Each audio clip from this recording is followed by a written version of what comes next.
Oh,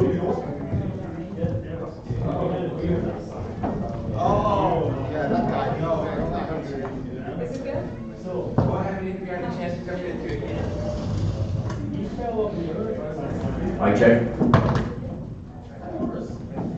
It's kind of one of those guys that was just very Mic check. and then not even Speaking on the mic. Seems okay. You can hear me all right?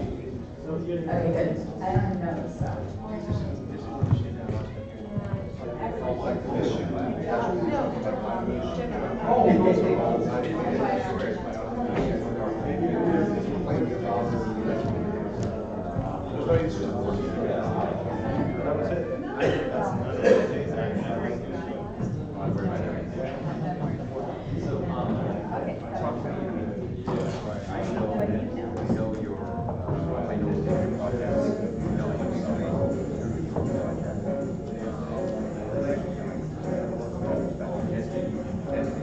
I don't know, so.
I like the graphic art of the shop, but it was I agree with a lot of them. Every single word that was said, especially from yeah. Like there was some things that Michelle was like digging that I wasn't necessarily myself. But I was just waiting for that like recognition. But I was looking for those micro moments. You know what I mean? Yeah. Like watching when Bruce was gonna be like, oh that kid, I remember that kid, or like those kinds of things. Or like when you saw that text, you were like, oh yeah.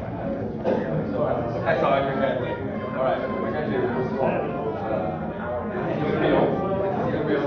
Actually confirm this. Secondly,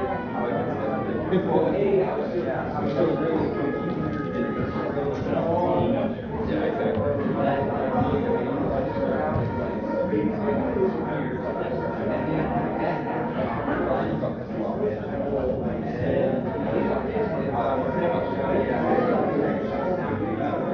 Mike, I got it working now.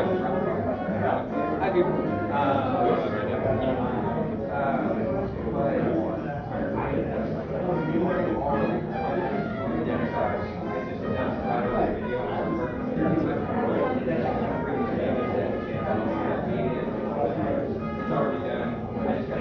So now the actual live swag out.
All right. I'm gonna go make sure there's not people waiting downstairs.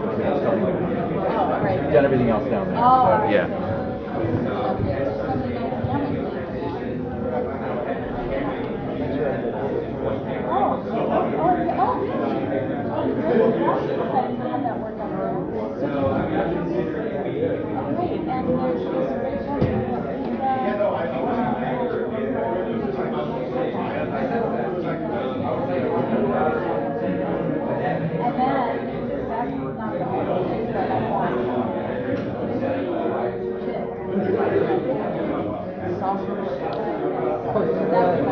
I store it there. Yeah.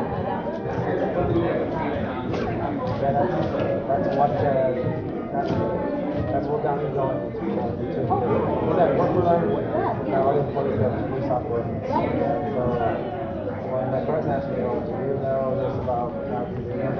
I get to work on it, but you should know. And I feel like study more, learn more, take more pictures.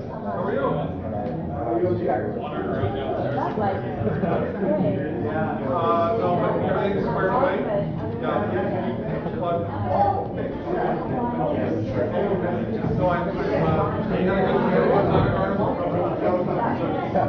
She's going to show up.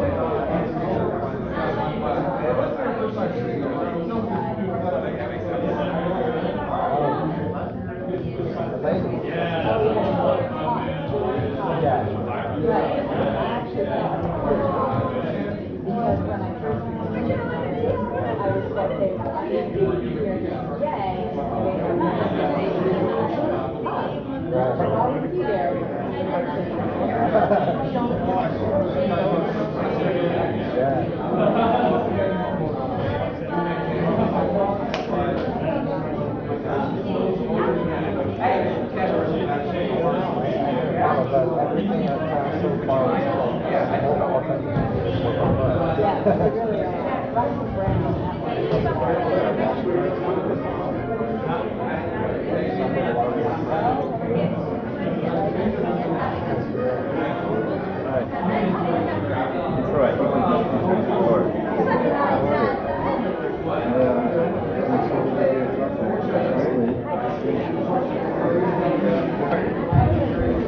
I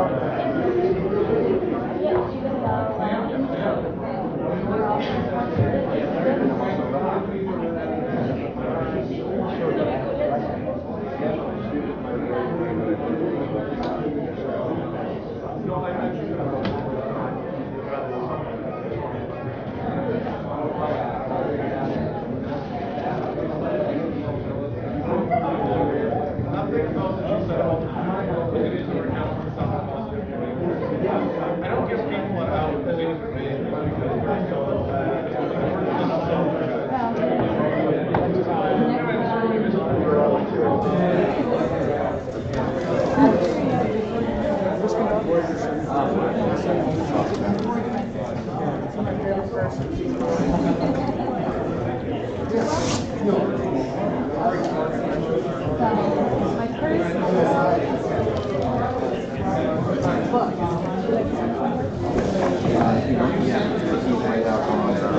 the book table for now, and then we'll have like a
that's about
Ready?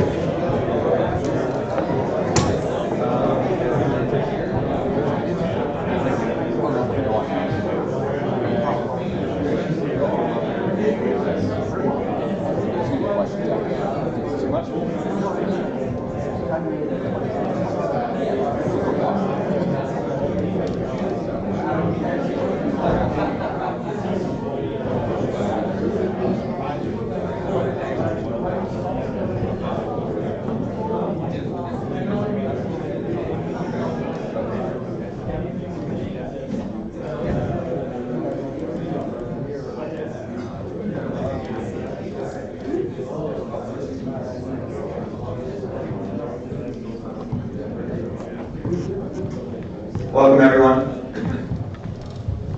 The week really flew by. It's the last night of Streetfoto San Francisco. A few things going on tomorrow, but this is pretty much the grand finale tonight. We've got two really prominent special guests that we're lucky to have this evening. First up, I'd like to introduce Delaney. She's a native Californian. She's from Southern California originally. Came to the Bay Area for university, and over the years has worked on some phenomenal documentary projects. She was saying that she never really considered herself much of a street photographer, but I think you're all really going to relate to her work. I discovered her a couple of years ago when she had a fantastic show at the Young Museum here in San Francisco of her project South of Market, in which she documents the the changes that occurred in a big region of San Francisco when they were building the Moscone Center back in the 80s. Whole residential neighborhoods of low-income people were displaced, relocated as a result of this, and it really reflected a lot of things that are currently going on in San Francisco. I then later saw her speak at a San Francisco Photo Alliance lecture, and decided then I really wanted to get her to join us at Streetfoto. I tried last year, she was flying in that day and, from somewhere far away. Thought she'd be too jet lagged, and we were very lucky to get her this year. She's going to show work from some new projects that has never been seen by anyone before. She's working on a new book. She'll tell you about that. And without further ado, I'd like to welcome Janet Delaney.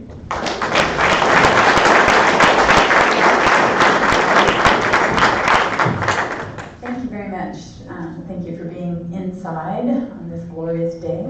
I like to get every minute of sunlight that we can around here. And for those of you who came from out of town to do street shooting in the fog, I thought about you all week. I was like, if only you could just lift that, but maybe you made it work. So I'm excited to share my work with you, and the most interesting thing for me when I'm invited to speak is that it gives me an excuse to really seriously stop and consider where I've been and what I'm doing, which is often enlightening, agonizing, sometimes fun in equal parts. Because I don't have a remote, if you see me waving my hand at my assistant in the back to go next slide.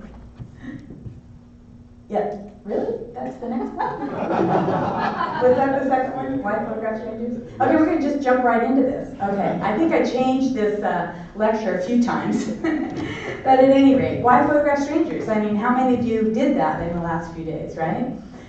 That may be the only thing we need to discuss, and I hadn't really thought about it. It seemed like the most natural thing to do, and then a student said, why would I ever do that? And it really set me back, because when you ask that question, it opens up a whole plethora of problems or insights, as you hope. But let's go to the next one. And I would say that there is a certain obsessive quality that we probably as street photographers involve ourselves with. As Ken said, and thank you for the invite, I didn't really think of myself as a street photographer until I was invited to do this lecture. But once I started to look at my body of work, I realized how much I spend on the street observing other people, such as this itinerant photographer with his Polaroid camera that I found in a park in Mexico City. As all photographers, he didn't look like he enjoyed being on the other side of the camera. So Ken gave a brief introduction, and I organized this lecture in many different ways, and this project, since it's the one I'm sort of best known for, I thought let's just get there and talk about it, because it does reference a lot of what came after it, and in terms of my own personal timeline, this is really where I hit my point of entry into the medium. So I would say that Ken discussed the fact that the major transformation that was happening in San Francisco was going on right when I arrived into the South of Market District. I had been living in San Francisco since 1971 when I first came up here to go to school. And as many students, I had bounced around and kind of lived around, as they say. And I finally found myself in a small apartment on Langton Street between 7th and 8th and Howard and Folsom. It was a very working class neighborhood. It was incredibly diverse. It was a neighborhood that people felt anxious about. In fact, I didn't really have any dates while I was there. Once they found out where I lived, they didn't really want to come over, which sort of kind of separated out who I would spend time with. But was trying to understand my neighborhood when I was driving home from graduate school, when I was at the SFAI Art Institute.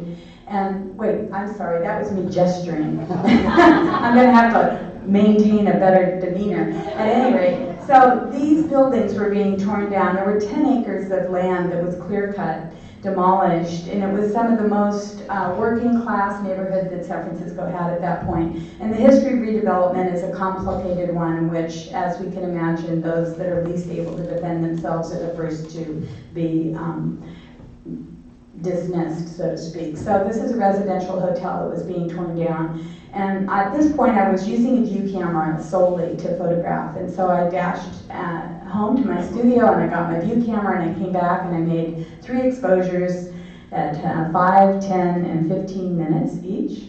The 10-minute one was the right one. It didn't have this bright spot of light. That's kind of an addition to kind of, oh, that's not, this, only this hand goes for the slides. At any rate, and you're right, this is time to move forward. So, in the process of my trying to understand what was missing, because when I arrived into this neighborhood, everything was gone, except for that last building that was being demolished that night. So, I really gave myself the challenge of visualizing what was missing. I made the assumption that the area surrounding this 10-acre was probably very similar to the area that they had demolished. And so I set myself the task of photographing the people who lived and worked in my neighborhood.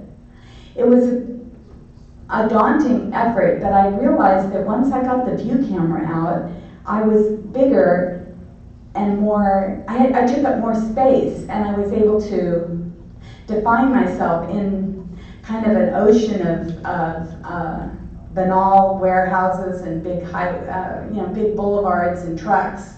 It was difficult to understand what to make a picture of South of Market. It wasn't like Chinatown, where there was interesting little cultural moments, or North Beach with people sitting out on the street, or the Mission District, which had all of its indigenous qualities, or even the Sunset. It was a very banal and undefined space. So I started very systematically going around and photographing the people who were on the street. And I would just basically come up and talk to them and set my view camera up and make a picture. And with the one before that, the French's Auto, I just went in and chatted them up for a while. And I visited that place a few times with my view camera. So these photographs comprise a series that created a history of something that was gone. That was Pat serving coffee, and this is at the Budget Hotel, which was on the corner of 7th and Mission. And those 3 quarters that are there on the corner, there were my tip of, I had worked out that if I got a toasted cheese sandwich, I could sort of sit at the counter for a while. And then, but I'd leave my I'd leave my view camera on the tripod right next to me. So it wasn't like I was, I was not being subtle. I was clearly there to photograph. That's not my slide.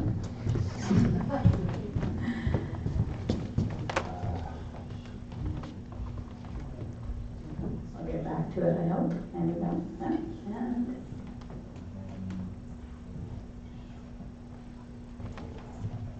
number 9. Number 9. Sorry. That's okay. Next. Next slide. Okay. So this is the Park Hotel, and again, I showed up early in the morning, and this family was, just getting ready for the day. It's an SRO, and I wandered in and photographed. So a lot of these have longer, more complicated stories, which we might circle back to, but let's just keep going, and you'll get a feel for the work. This is Hamburger Mary's. For anyone who's been in San Francisco for a while, you might remember it, particularly if you had a hangover. It was one of the few restaurants in South Market, and it was a nexus of the gay and the straight community that would come there the morning after and get the most amazing eggs. So Hamburger Mary's was an icon of the neighborhood. Next. This is on Langton Street, an artist painting a mural with a local neighbor. Next. So I'm using the view camera to make these pictures. I think this is the one that was the most unexpected because it's so fluid. But after a while, I got pretty quick with the camera and I could sort of just anticipate what was happening. There's children playing on the street. Next. One of the flashpoints of this project came when there was a 5-alarm fire that burned out 100 residents, much like the fires that were happening in the Mission in the 80s and again now. And I set my camera up. The street was full of people, but I lived just around the corner, and I was like, do I evacuate or do I photograph? So it looked okay, and I took some photographs. Next. 3 men that I met every morning when I went out to shoot. Next.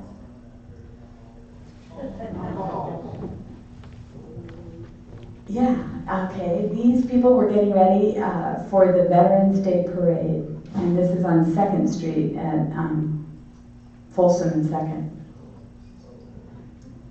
Next.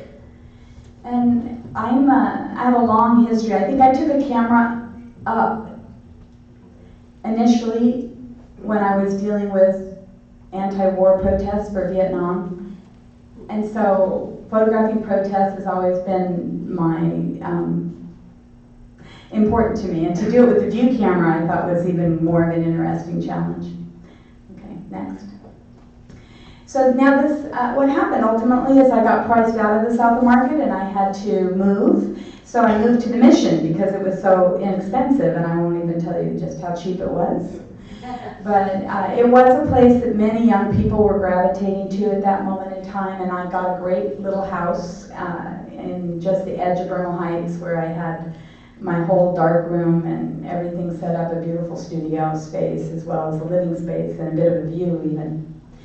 But I had also, let's go to the next one, finished up more or less with the South Market project. I was grappling with how to photograph what had been removed during the demolition, and I knew gentrification was coming, but it hadn't come yet.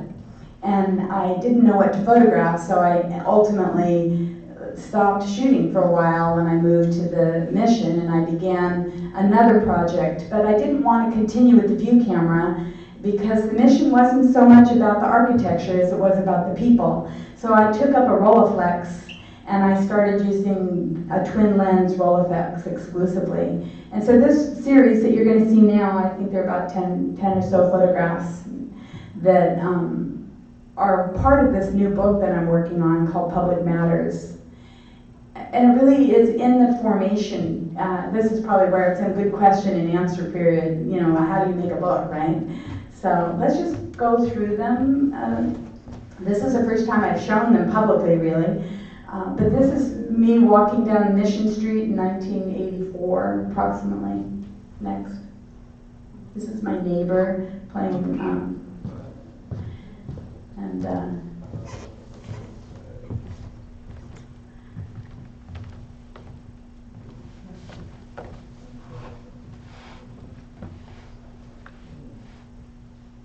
there's a big carnival. Is anyone here from the Mission or live in the Mission now? So there's that carnival still happens, from what I understand, on Harrison and 25th. It just happened, right? And so these photographs were all from going there in 84 and 85. Okay, next.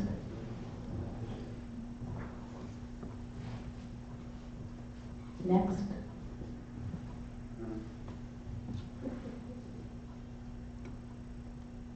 And this is the Civic Center Farmers Market, which is still going on. So these are, social situations which allowed me to make photographs of strangers, and I could lose myself in the intimacy of these moments and be behind the camera and acknowledging that we are living in the same place. The social structure of cities is so beautiful, and it allows these kinds of unexpected interactions with strangers that I find so delightful. But at the same time, there's hopefully some way in which we understand the intimacy of the city, a city that had at that point in time a huge immigrant population that had just arrived in the 1980s, there was still a lot of room for the elderly and children. Next.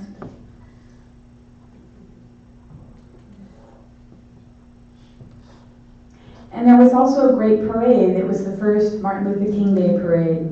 And this is not Martin Luther King, this is his son. Amazing, amazing likeness. Dexter, and he didn't do too well ultimately, but hard legacy to follow. Next. So there were competing marches going on all the time, and there was a great deal of uproar in the streets, and we protested fairly regularly while I was living in the mission. Peace, Jobs, and Justice was an organization that was always very active, and so I would take my Rolleiflex and I would be out on the street. Next.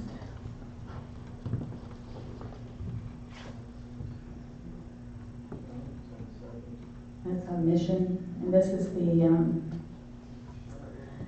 I just knew the name of this church. It's a Catholic school on 18th. And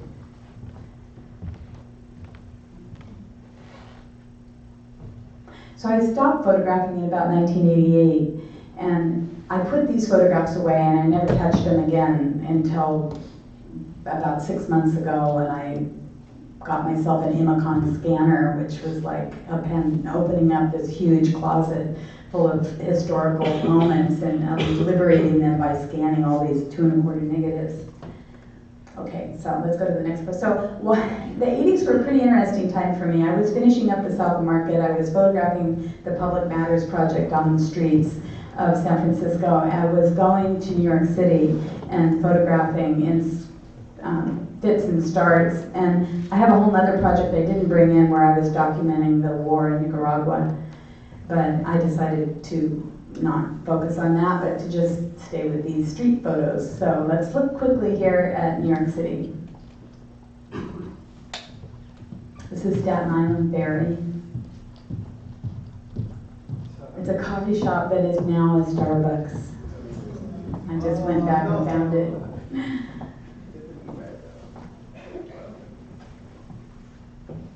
Subway.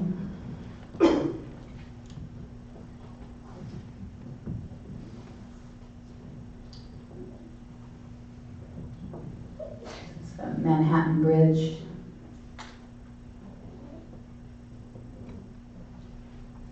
On more than one occasion, I've gotten an email from somebody and they've said, I know that's my uncle, or I'm sure that's my cousin. He was in the police force. Where was that picture made? So, you know, people are just, you know, longing for some connections.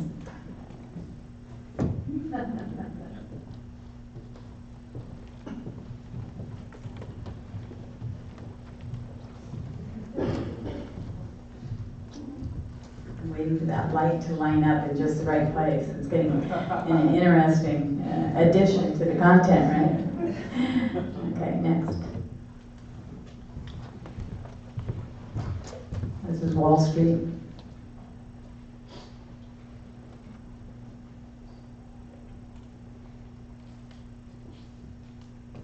This is a party in Soho.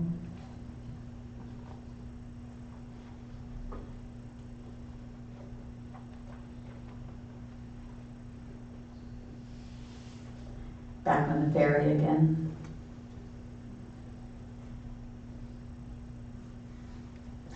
Well, I've continued to go to New York, and I've always traveled with my camera. So I just decided to finally take a look at what I've been doing over the years, and I just edited these from my most recent trip. There's just a few.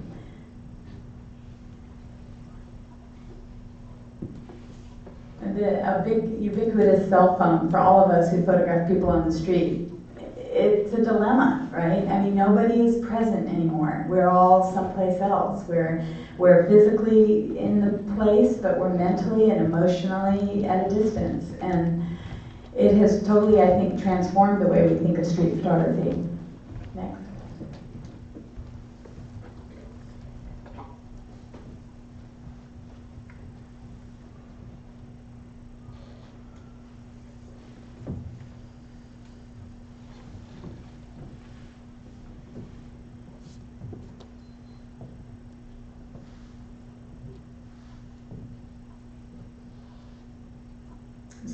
one of those gifts. Right? I knew something was going on in the bus, but I had no idea that they were high-fiving the split second that I was taking the picture.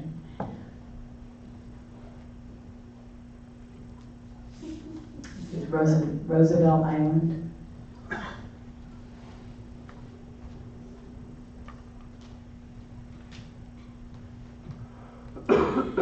Well, I have also had the good fortune to go to a lot of cities in Europe. I have a compulsion for big cities, and I gravitate toward them whenever I can. So I just haven't ever shown these pictures, and I thought, if to not to you, who, right, would appreciate some good old street shooting in Europe, right?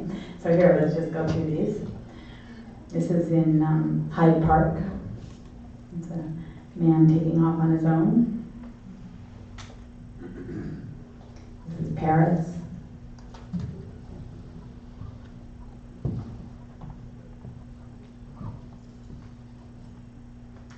In Bath.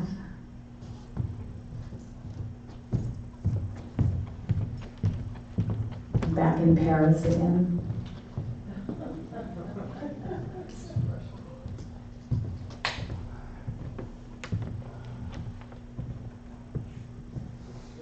Italy.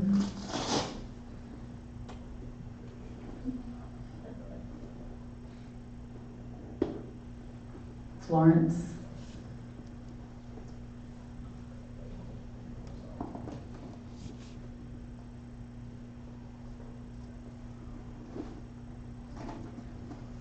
So Europe, the cities are having festivals and events all the time. I think this was their fashion week in Florence, so people were setting up on the street and giving out free makeovers.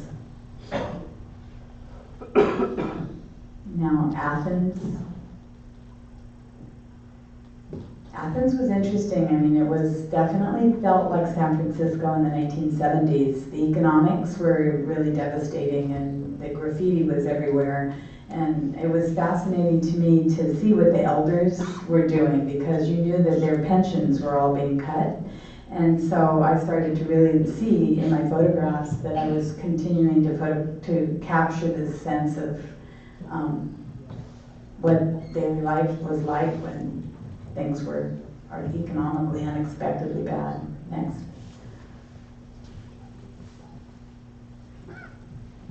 But you know, Europeans live their life on the street. They have a sense of the public square, and they are, to make a generalization, just much more comfortable with that action, and people just being, you know, and the density of the street is really important. Next. This is the meat market in Athens.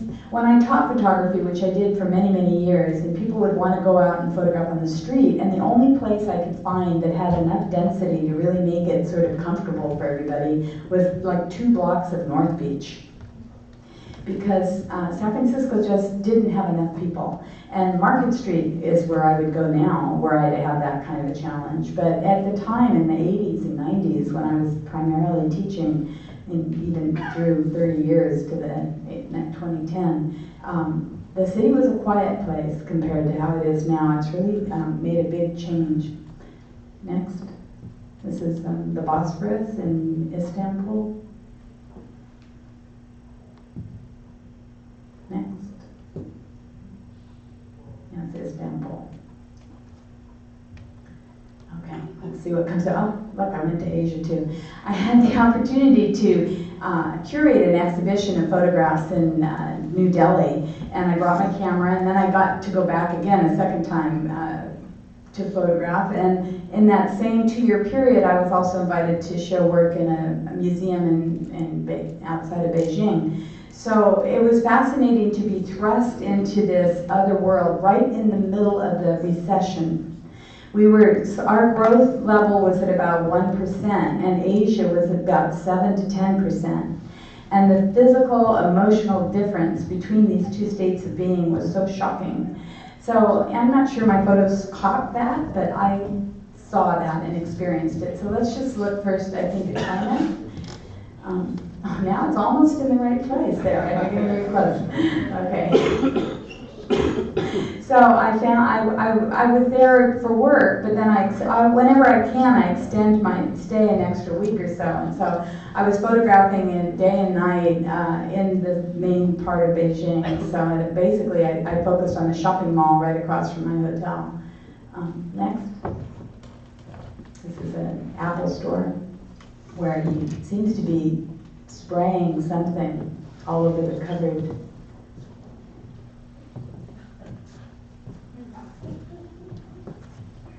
It's a pet shop, outdoor pet shop.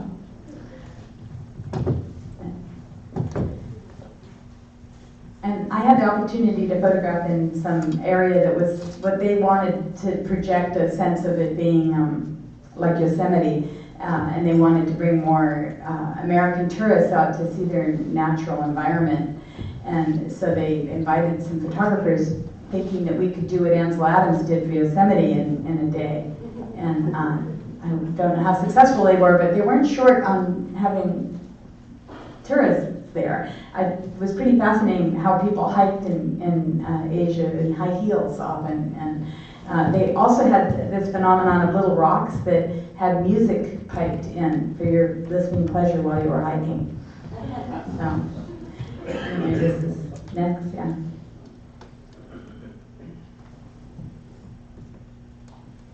Next. Oh, very close there. Okay, next. Okay, now we're in India. So I thought yoga in India is kind of a very contentious subject because we've turned it into a multi-billion-dollar business, and they haven't figured that part out yet. I had one interview with somebody there who was like, "How did you do that? You Americans can always make money out of anything. You've even taken our yoga, right?" But these three housewives were practicing in the park where I was staying.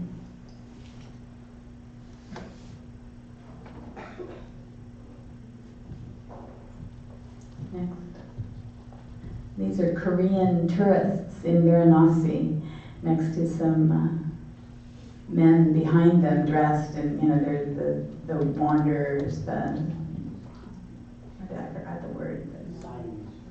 Right. And I just love the way that they had acquired the clothing, of this new place on their holiday, and juxtaposed with the original. So, holy men. Next. And this is a man going into a wedding.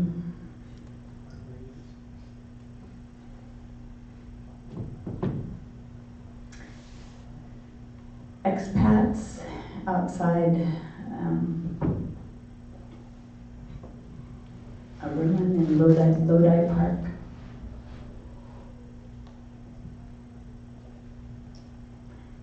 Yeah.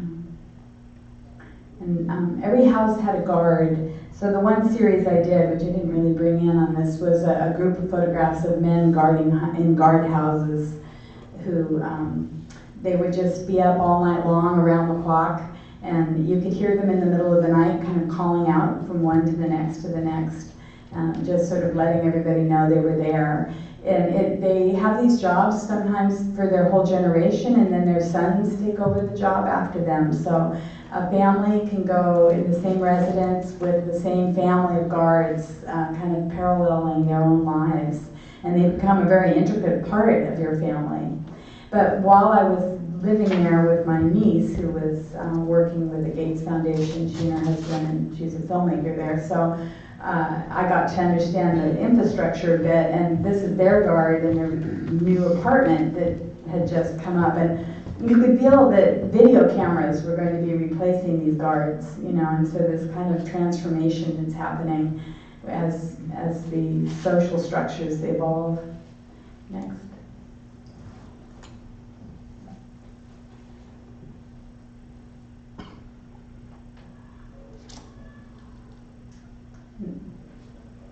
So I took a series of photographs of Gurgaon, which is an area like Silicon Valley, just outside of San Francisco.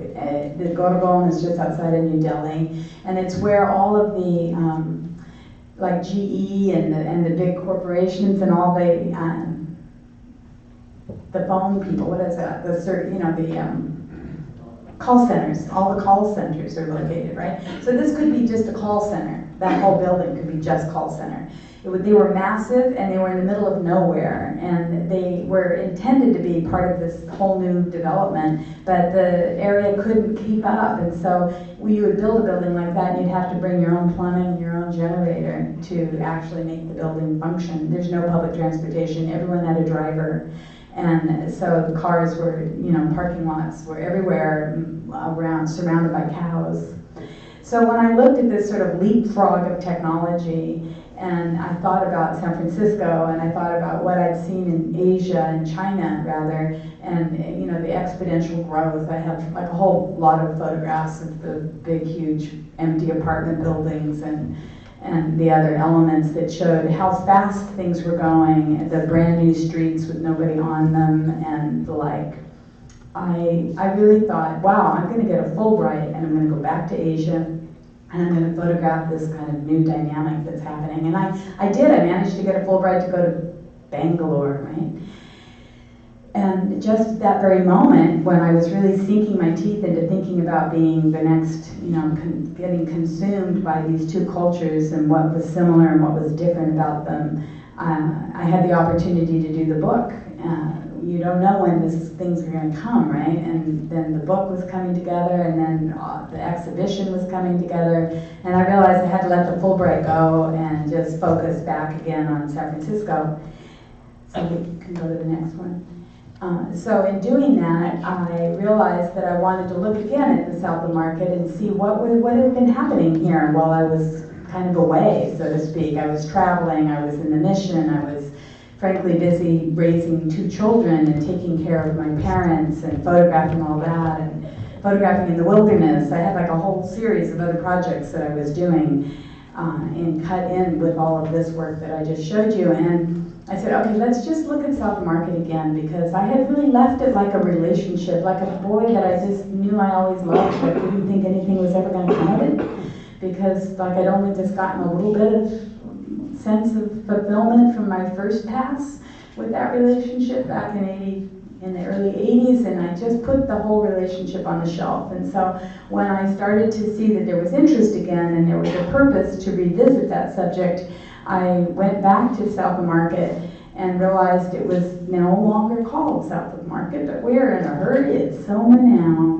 And we just really have to get things done, and everything's behind closed doors, and it's all locked up, and you can't just walk in, and you have to have an appointment, and you gotta know what you're doing, and everybody's busy, and they kind of don't have time for a view camera, that maybe, right? So I wasn't sure what to do, and I brought a digital camera, and I walked around, and I tried to re-photograph everything I photographed before, and I thought, that isn't really what I'm interested in, because it isn't really how it looked that's so fascinating, it's how it is that's so fascinating. And that building may not have really even changed that much. And that's something that I really saw San Francisco as kind of gotten right. I mean, if you go to Beijing and you see how anything that's not 4,000 years old has been torn down, you realize that our preservation has helped to slow that process down.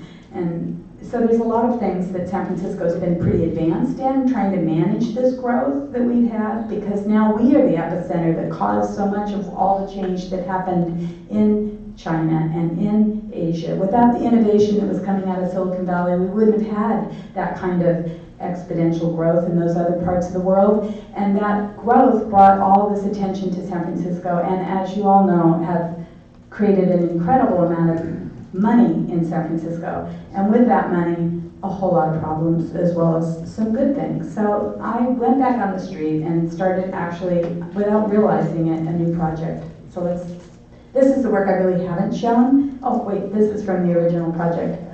I did a few photographs that kind of have a call and response element to them. So this photograph, which you'll see, the flag maker sign is located as you enter the SF MoMA, just to the right, and you go in off of Howard Street. You'll see that they preserved the pan-painted sign up there. And right where the light is, if you didn't have the light on there, you could see the word flag maker. is still there. But now, and this is before they remodeled everything and closed this all off, so now you can't see this either anymore. Next. And this is what 3rd Street looked like for many years, for about 10 years, while the redevelopment agency was locked in legal battles around the fact that they had demolished so many people's homes. So this was a really critical photograph to the original project. And so I went back to 3rd Street, and next. This is what we have now. I began a whole series of photographs around the conventions that were happening there. And whenever the Oracle or Salesforce or any of the others that take over Howard Street show up, I'm always right down there with my camera, occasionally with a press pass so I can get in a little deeper. But it's a surreal landscape to me because in my mind, while I'm out shooting on the street, I always have this historical perspective. Next. So you can see the Rochester big and tall buildings sort of off in the background.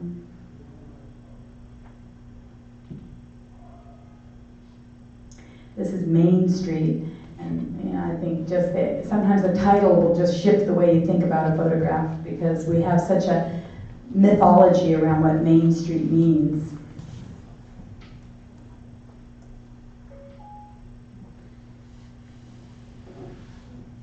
Well, I edited to not have too many photographs without real people in them, but this one sort of plays off of that idea of the presence and not present element. This is an advertisement for what it's going to be like at the top of the Salesforce Tower. It was at street level.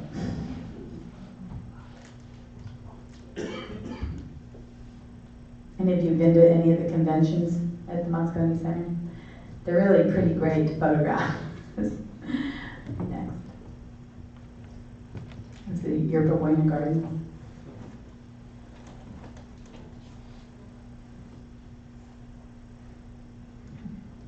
I think this is the first time I realized everyone was wearing a plaid shirt.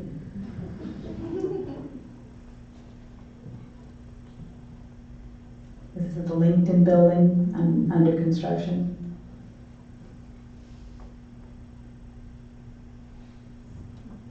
Okay, this is, I put some of these in where I did actually make an appointment. I don't remember exactly how this happened, but because of the exhibition, there were people interested enough in my work to just contact me kind of randomly, and I say yes to everything. So she said that she wanted to have me come and give a presentation to the workforce at this company so they could know more about what was going on in their community. And I said I'd be happy to do that, but I'd really like to photograph inside some of the tech companies, which I'm finding incredibly difficult to get access to. So this is a Type B corporation, which I'd never heard of before, and it's really got an entirely different structure. So they were so open, and they just let me come in. So in a way, it was like street photography. It just happened to be indoors, since that's where everything's happening now. They didn't do anything different. I just photographed them, and I did it with my view camera, I did it with my digital camera, I did it with my Mamiya. I went back multiple times, and I was just trying to understand what does it mean to work in an office these days. So it's kind of an iteration on street photography. Next. So I had a lot of photographs that sort of danced around, you know. Well, I hadn't really okay, let's see how this happened. I had been going down 6th Street occasionally because camera work is located right there at the corner, and I do a lot of events, and I'm involved with San Francisco Camera Work as a space. So, but I was always kind of anxious every time I was on 6th Street. I mean, have any of you spent time on 6th Street? Yeah, right? So, you know, you're on alert, right? It's another world.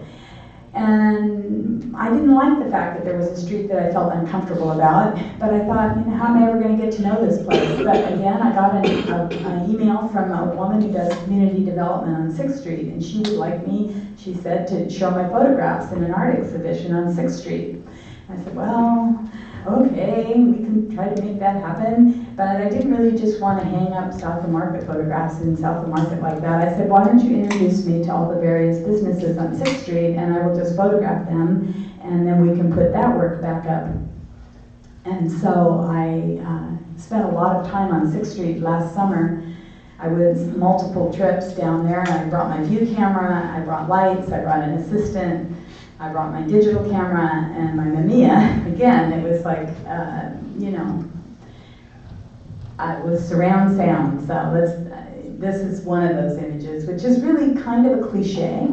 And I don't know if anyone else will ever see it after today, but it so perfectly names the experience, the contradiction of what's happening down there, of the, you know, influx of, you know, SROs or single room occupancy hotels being transformed into low-cost hotels for tourists. And some are doing it side by side in the same building. You may be staying in one of them, right? But I got to know the people, and I felt really comfortable after a while. It was like I couldn't stay away. So let's go to the next one. This is not 6th Street. This is Folsom Street at the Folsom Parade, at the Folsom Day, whatever that is. Fair, Folsom Fair, right? And this is the first floor of the Salesforce, of the building where they're leasing the space at Salesforce Tower. So I showed these pictures intentionally cut between each other because that's how you experience things in the city. They're not going to be just, you know, pictures of people in offices and then pictures of people on the street, but rather woven together in some way. And this is the first edit that I've tried to do that with. Let's keep going. And, you know, I don't know. That's why I'm hurrying now, so we can have time for some questions. So let's keep moving through. And I'd like to know what you think of it, because we're just about finished here. This is Inside Wired magazine. And he's been around, but I don't see him here today. We're in here.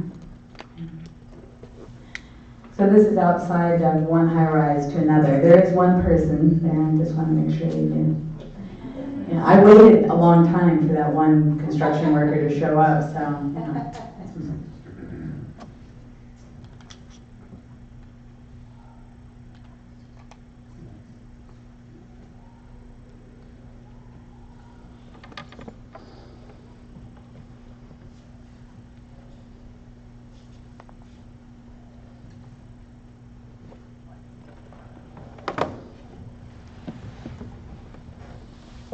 This is in the OMG bar on 6th Street. Oh my God.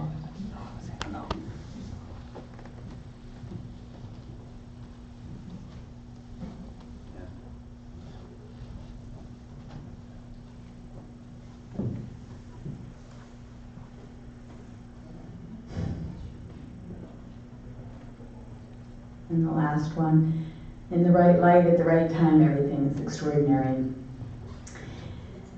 Which is okay for us to say, but to have that as a billboard on a building is disconcerting. Like, you don't have to tell me that. At any rate, I think that completes the pictures that I wanted to show you, and I'm really begging you to ask me some questions, otherwise it feels incredibly awkward. Thank you.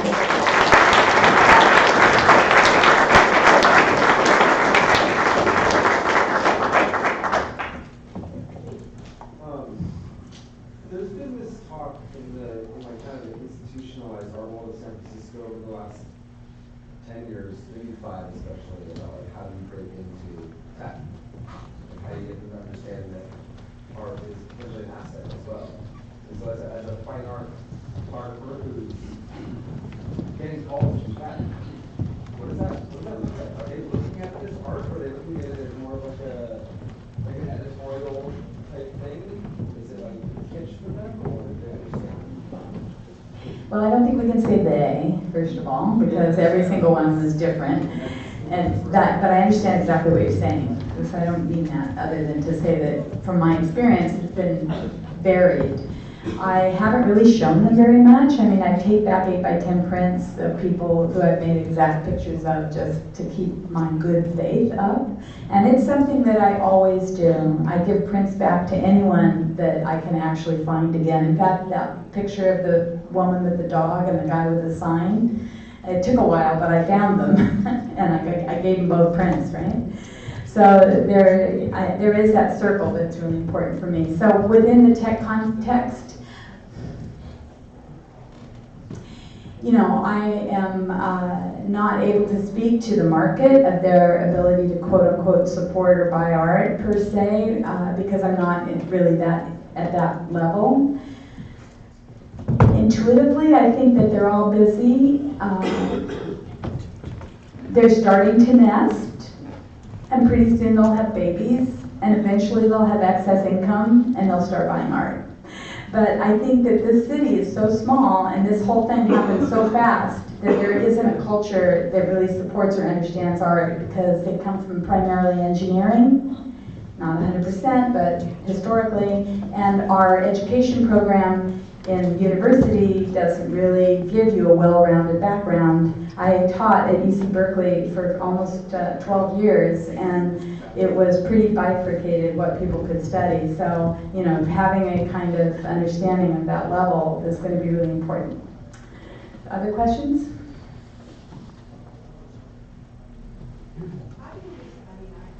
One of the things about street photography is that, you know, it's hard to figure out what kind of story to tell. So how do you, when you have a lot of random photos, how do you decide what stories to tell? That's a really important question, and I think one of the things I was sort of hesitating about being a street photographer is that I really work based on stories. And so the first story is South Market, and the last story is Soma Now, and then New York City, which is kind of is specific in its own way, and everything else is more from the mix and match box. But I would say that it's really important to have a narrative line that you're using to pull your work together and to contextualize things and to create a perspective that's your own personal voice. I think that there are many photographers who are able to get pretty amazing dynamic pictures, and I only had a brief moment to look at all the pictures that were submitted in the contest. And particularly with the kinds of equipment we have now, we can pretty much get whatever photograph we want. You know, you have to really autofocus, auto exposure, right? So what do you want to say? I think you have to go back and start looking at what your particular concerns are and narrow your focus down. You had a question in the background? Yes? Can you guesstimate how many times you felt like you needed to ask permission rather than not ask permission to take a person's photo? That's a really important and difficult question also for street shooting. And usually if you ask, then the picture that you wanted is gone. Let's be honest, we all know that. You see the picture, you take it, and then if they give you grief, you know, apologize, right? And look innocent. I mean, that is really a frustrating truth. And it's one of the things that makes people uncomfortable about being street photographers. But God forbid we didn't take pictures on the street of people who didn't know they were being photographed. It's such an important part of our overall backlog, like how we document our life, right? So, you know, the portrait of the woman in the restaurant, the light was gorgeous in there, and I took a few photographs that were more casual, and then I just asked her if I could make her picture, right? And the people on the street, I was using a view camera, you know, so for a lot of these, when you use a view camera, there is a kind of an assumption that you've, you know, had at least some sort of acknowledgement. And that was one of the ways I got around a lot of criticism. I figured, well, people could walk away if they didn't want to be photographed by the time I set my camera up. Thank you. Yes? Jenna, when do you determine that your project is near completion with the narrative? That's so true, man. I was just talking to somebody today. I said I need an intervention, you know. I have myself a market. My Soma Now pictures are scattered all over my computer. They're really kind of, this is why it was so important to even just bring in what I did today.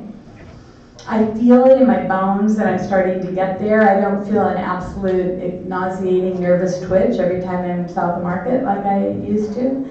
That, oh my God, I have to take a picture. You know, so I think you get satiated at a certain point, and you say, okay, I think I'm done with it. It'll happen, but it's not always obvious. It's just like the relationship, it kind of moves on. Okay, good. Yes? Have you ever used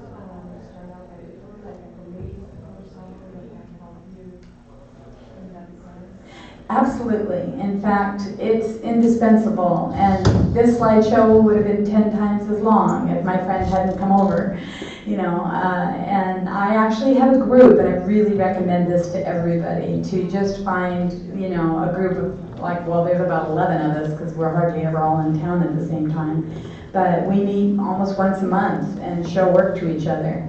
And I have 1 or 2, 3, 4 people that when I'm working on a project, I will get them to come in and just sit with me and go through it. And I go out to curators and to, you know, my gallerist, and I say, what do you think? What do you think? Because we get so personally attached, we remember what it smelled like. We know how hard it was to make the picture. So how can you tell me it's not working? It's brilliant, right? And yet, if I get enough people saying, next, you know, I go, all right, that one didn't really work. I mean, editing is as important as taking pictures.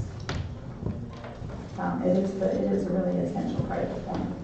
Anyone else? Okay, great. Oh, yeah, there's one hand. When's your new book coming out for project? Well, that's a really good question.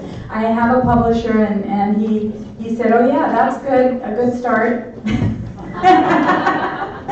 He said the writing will be very important. And I'm like, don't make me write. You know, so he said at one point spring of 2018, but I don't see how that's going to happen because I feel like I'm, you know, in mud over here, you know. But I did get the edit, and I did get the sequence, and he said he's only going to pull out about half of them, so we'll see what it looks like. Okay, good. Thank you very much.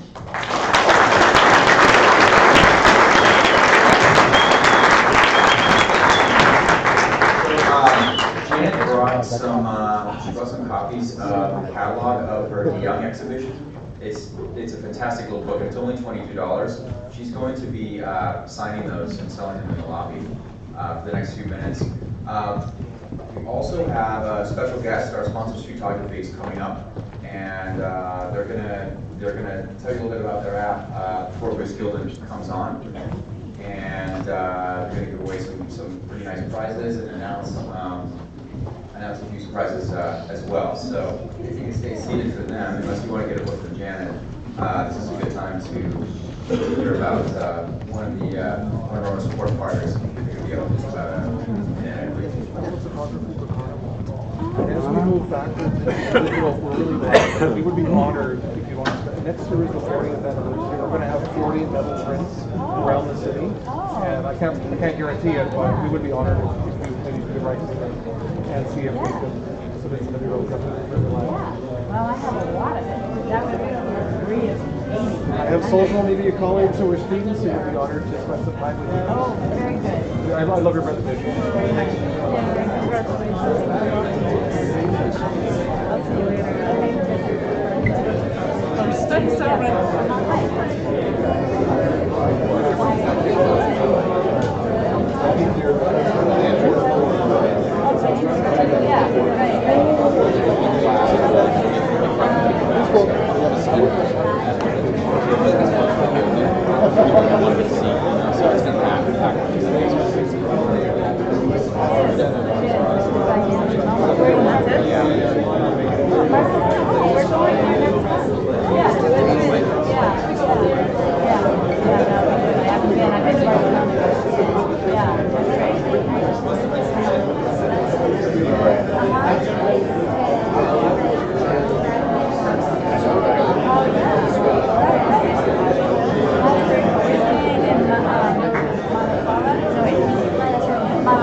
Like it, I post everything. Good, yeah. Okay, good. I'm sorry, I almost Oh, no, I just, it's always a pleasure to meet you. And so I never followed that. Did you ever I tried, and I wasn't able to. And I then was convinced by the news again and wanted to. I tried again. I'm on a. So I did a picture of them. I know. I wish I had the balls to actually walk up to them and stuff.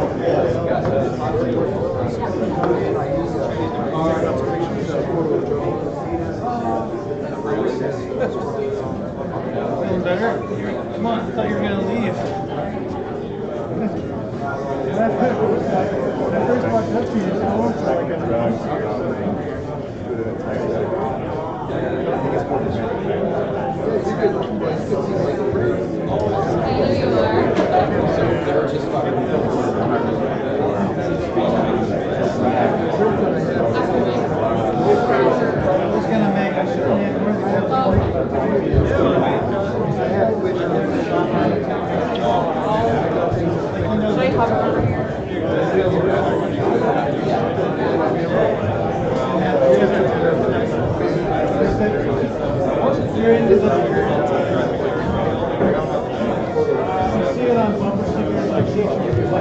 All right, everybody.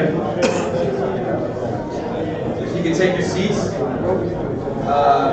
Up next, before Ms. Gilden, we have a special presentation by one of our most important sponsors, Streetphotography. We're going to show how the app works, and we're going to give away some prizes as well. I'm going to rally some people who are lingering outside to explore them as well. But we're going to go ahead and start off by introducing Mike Lanza, the CEO of Streetphotography, and he has a presentation to show you if you like the app. Thanks. Okay, thank you. So this is photography. We'll be talking about how the app works and also talk about this contest that we have where the most likes for our photography in this photography widget, photos submitted, wins the DXO1. So go ahead on. Okay, my agenda is I'm going to talk about what photography is just so you understand. Then I'm going to suggest why you should care about photography as street photographers and place-based photographers, and then I'll talk about the contest. So what is photography? Well, it's a software platform for photo maps. So you may have heard the term photo maps.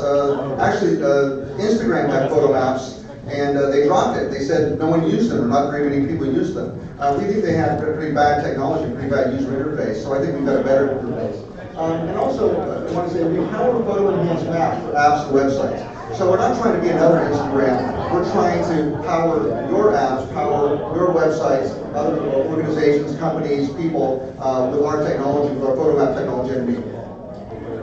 So for instance, so what we do basically is we show photos right on maps. So these are just slides where you can interact with it. And we cut out photos by the boundaries of geographic entities, like countries, like states, like cities, and then neighborhoods, like San Francisco neighborhoods, and then blocks, down to blocks. And then if you tap on one of those entities, when we tap on Noe Valley, we get a bunch of photos from Noe Valley. And then if you tap on one of those in the grid, you get a detailed view of the photo. So that's basically what the technology is about. The platforms we have are iOS, we launched that in October, Android, we launched last month, and a web widget, which is, it's basically it's an iframe. So if you don't know what that is, it's basically you can place it on any web page using an iframe. So why should you care about this? Why does it matter to street photography? Well, there's two reasons. One is a better way to organize place-based photographs, and secondly, it amplifies the value of photos for selling places. So it makes your photos more valuable, and it makes people want to buy your photos more. So let's go to the next slide. So for organizing place-based photographs, think, how are place-based photographs organized today? They're organized by a photographer, so you can go to a photographer's website and see or look at an index of different photographers' photos. They're organized chronologically by date. They're organized by keyword, like place name. But why not start with a map? It kind of makes sense. We haven't done it before because we haven't had a good interface to do it. I'm just going to go and show Placeology is an example of a website from one of our clients. And what they do is they show place-based photographs, but they show a grid. And they're showing a grid of different cities. They have another way of showing it by different keywords. So how do you find a Houston photograph versus a Dallas photograph? Wouldn't it make sense if they were kind of next to each other because they're around the same place? But their H is Houston and D is Dallas, so you have to scroll up and down. It's very non-intuitive to use some sort of alphabetical grid to organize photos that are based on place. So we argue, why not use a map as the fundamental user interface for place-based photos? So let's go back to here, and then I want to go into the next slide. So I think maps are a great user interface for photos. First of all, there's a universal intuition for the layout of maps. Us for sure, but everybody understands where San Francisco is relative to Los Angeles, relative to Vancouver, relative to Denver, so on and so forth. In San Francisco, if you know San Francisco at all, you know where Noe Valley is relative to Pacific Heights, relative to South of Market. You know that stuff. Secondly, there's universal intuition for zooming in out. So you know when you're looking at countries, if you zoom in, you're going to get to states or regions, right? And if you're looking at a state, you zoom in, you're going to get and look at cities. Then you zoom in more, you're going to look at neighborhoods. You zoom in more, you look at blocks, so on and so forth. It's a universal intuition. We don't have to think about it. But if you've got this grid of photos that are alphabetically organized, you really don't know where things are. You have to think a lot. And it really doesn't come very naturally, and it's really hard to find things. So we say, because of the universal intuition for zooming in and out, there's practically infinite density. If you start with by country or by state, you zoom in, you zoom in, you zoom in, zoom in, you zoom in all the way to the, inside a block, you can have so much density to look in and out. And it really helps you to organize a lot of photos in one small place.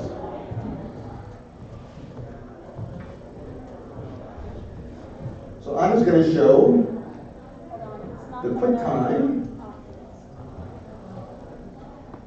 And so this is the iOS app.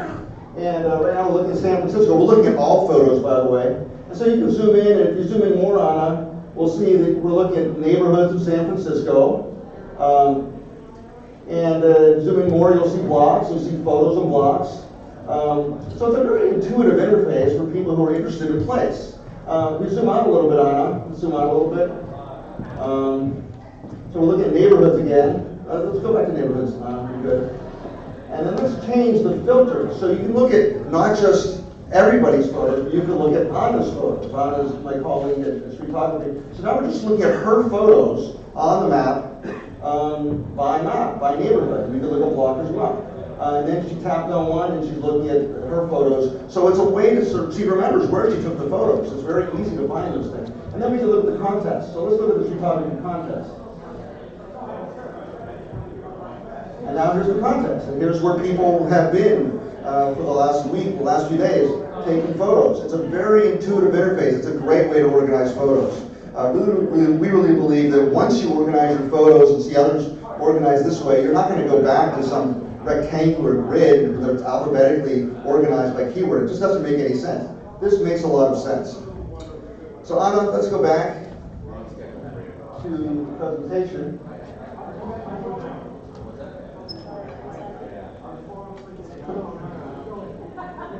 You got to find it. There we go. Okay. So it's a great user interface.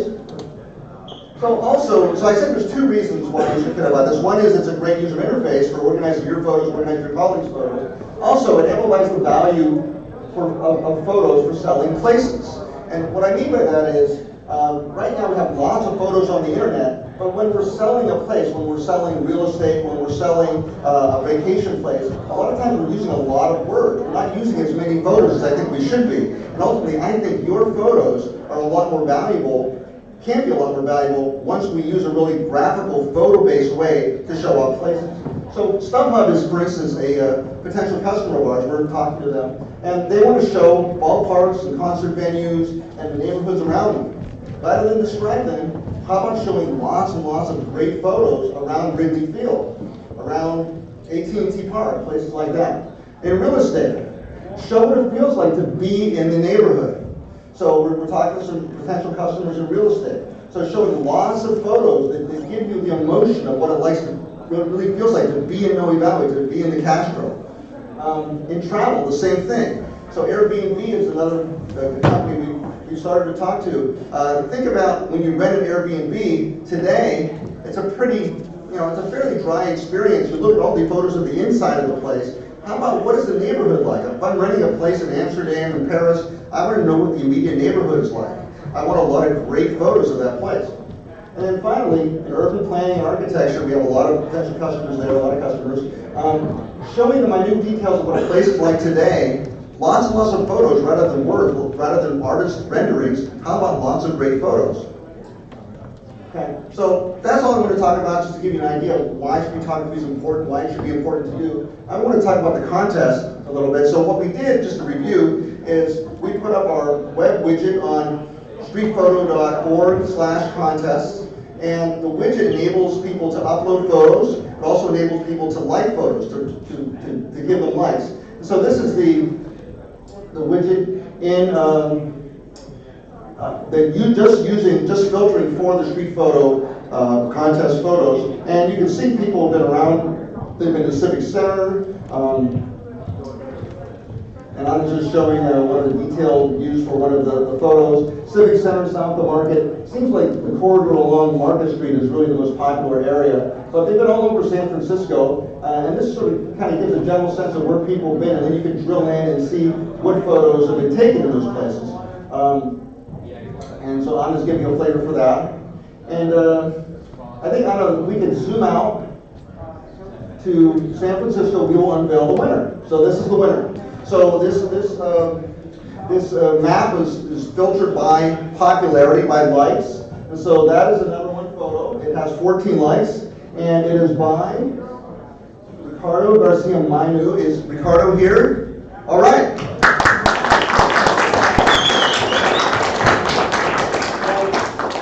I'm just going to go into the app because I want to show something that the app does. The app does more than the web widget. And if you can zoom out a little bit on it, okay. We're going to see that photo on the top of the map. Right now it's latest out. Change the popular. Change the popular. Okay. And popular, and also, okay. If we click in, we see the photo. We see Ricardo. Now, what Anna did was Anna clicked on Ricardo's name. She clicked on Ricardo's name, and now we see Ricardo's profile. And so we can see all of his photos in one place, and we can see the blocks that he's taken photos at, the neighborhoods. He's been to Mission District and the city, so he's only taken photos so far in one city, San Francisco. But it's kind of a way just to, again, to organize photos by place, so we see the blocks and neighborhoods of the cities where Ricardo's photos have come from. Well, congratulations to Ricardo. Actually, I would say something interesting about the contest.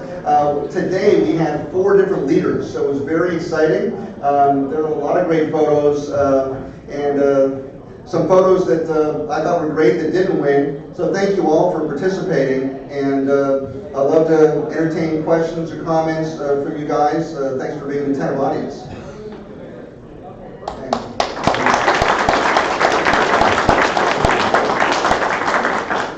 Any questions about the app? I have one. Yes. So how are you going to guarantee that the photos are relevant? And so like they are street photos and then somebody's baby that just happens to be taken at the corner of the street? Yeah, and the simple answer is we can't guarantee it. It's just, any online space has cultural norms, and we had the choice. So if you open Streetography, just when you download it, you'll get just all the photos we have. And we made a conscious decision not to use Instagram photos that are geotagged. Why? Because Instagram has a lot of selfies, has a lot of crappy photos. Instead, we use photos from 500px. I don't know if you're familiar with 500px, but they have higher quality photos. And then we filtered those from 500px by, they have some categories like street photos, architectural photos, a few other categories that we thought were relevant to our app. So we hope to create a culture in the app where people see what's appropriate, what's not appropriate, and thus far it's worked pretty well. But it's not going to be perfect. We're going to get some photos that are inappropriate, and you know, we haven't got any nudies yet, but we're going to have to scramble when that happens, I'm sure. Yes.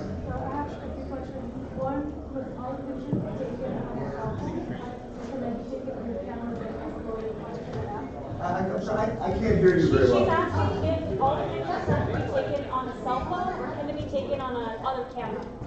Oh, well, we have apps. So when we first launched, we launched with iOS. And if you couldn't get your photo on iOS, good luck. You weren't able to get photos into Streetography from the camera. But now we have a few different ways. First of all, the web widget has the ability, I don't know if it's showing now, but in the web widget, you can actually, there we go, add photo. So you can add photo from any web page if you have the widget up. Another way is through Lightroom. We have a Lightroom plugin. And then the third way is Photo Mechanic through FTP. So if you're a Photo Mechanic user like one of our customers is, you can do that as well.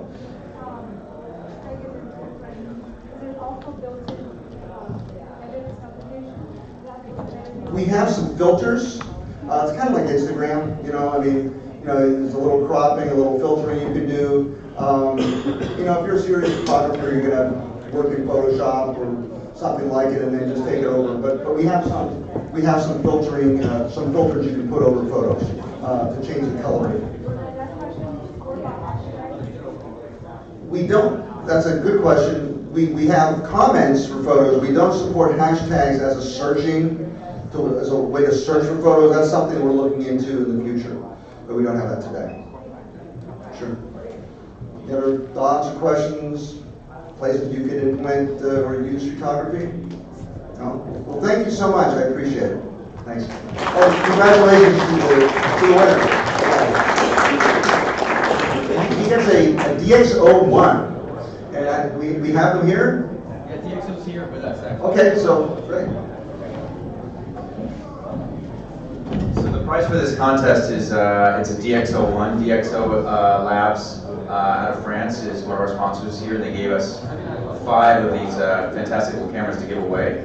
And I just want to introduce Kelsey here. She's with DXO, and she just wants to tell you a little bit about it.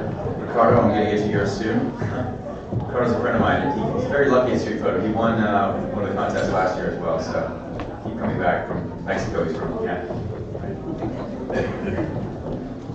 Hi guys, so I'm just going to tell you a little bit about DXO1. Congratulations Ricardo, you'll be getting one soon. So DXO1 is this little camera right here. Super, super tiny as you can see. It is tiny, but it packs a lot of power in here guys. So it's a 20.2 megapixel images come out of this. There's the lenses in here. It is a 32mm prime fixed lens. And how this works is it connects to your iPhone. So there's an app that's free to download. You click open the lightning connector, and it connects. There we go. And then this becomes your viewfinder. So super cool. It has pretty much all of the manual functions you would have with a DSLR. It's just the added bonus of having something this small. There's a 1-inch sensor in here as well, so you're getting photos out of this little guy that you can get out of your professional camera. Yeah, and it also has a Wi-Fi connection, so you could be shooting with this. You can be changing all of your settings. Your aperture goes down to 1.8. Anything you want. You can be changing on your phone. You can be seeing what you're doing on your phone and shooting in real time. Yeah, and then you can have your photos on your phone, or you can even have them in the micro SD card on here. So it has a lot of applications for street photography just because it is so discreet. You can be shooting with this and no one has any idea what you're doing, basically. Yeah, does anyone have any questions about the camera, what it can do? Anything? Cool. Thanks for your time, guys. Thanks, Jackie.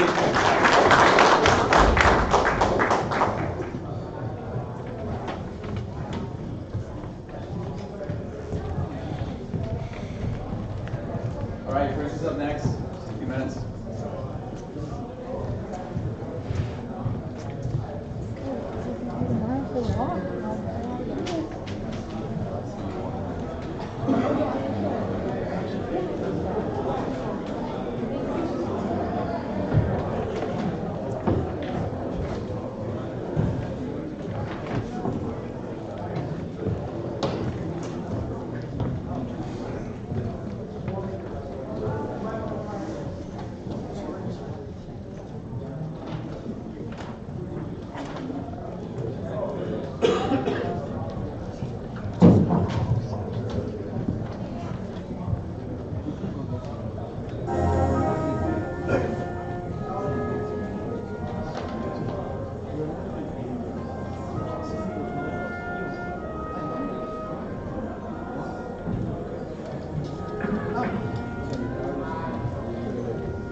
Just uploaded.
Blake, how you doing? Wait, I haven't seen you all. Hey, doing good. You know, or wait, no. Different workshop, different group. Yeah. You guys know each other? Blake. Oh, okay. From the forefront? Yeah. In public. Last night. Sorry. Yeah, that's all. And Dino. Nice to meet you. I'm actually in New York City with Eric. Oh, okay. I know Eric. Oh, there's a like you guys meet up sometimes? I organize it. That's the best reason to meet up. Yeah, he never. Well, I only have accounts. I have accounts. But there's this legend, urban legend, where it's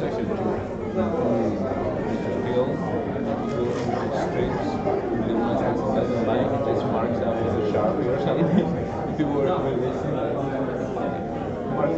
no, well, yesterday you said that when you first started, you threw them away. Yeah, after he marks them with the Sharpie. The negative. Oh, really? Urban legend. Urban. Yeah, you've moved here now. So you go not on the couch anymore, like San Jose. Just a little bit south from here, about 30 minutes. From Utah. Yeah, and you know what? That's good because I think I photographed every square inch of downtown. Yeah. It's actually not bad. I liked it because I made a lot of contacts. Like I know a lot of people. Like even the homeless people, they know me as a guy with a camera. You know, a lot of the restaurants I know because I eat there, and then I can also eat.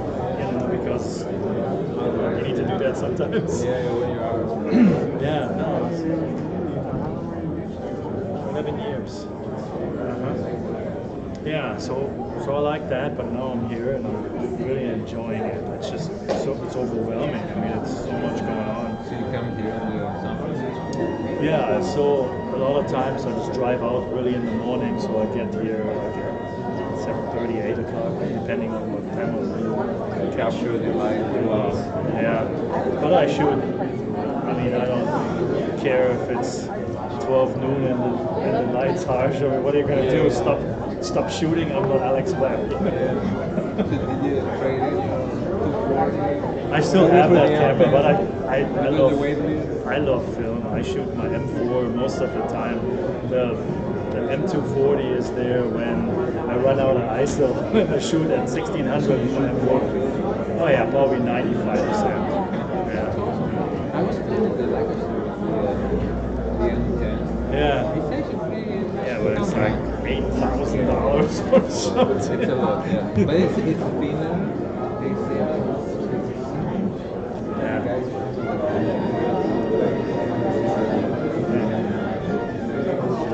You know, just buy an M2, you know, and then if you even need a different sensor, you can buy it. They come in little rolls. Little rolls, you do like this, and then you can change it.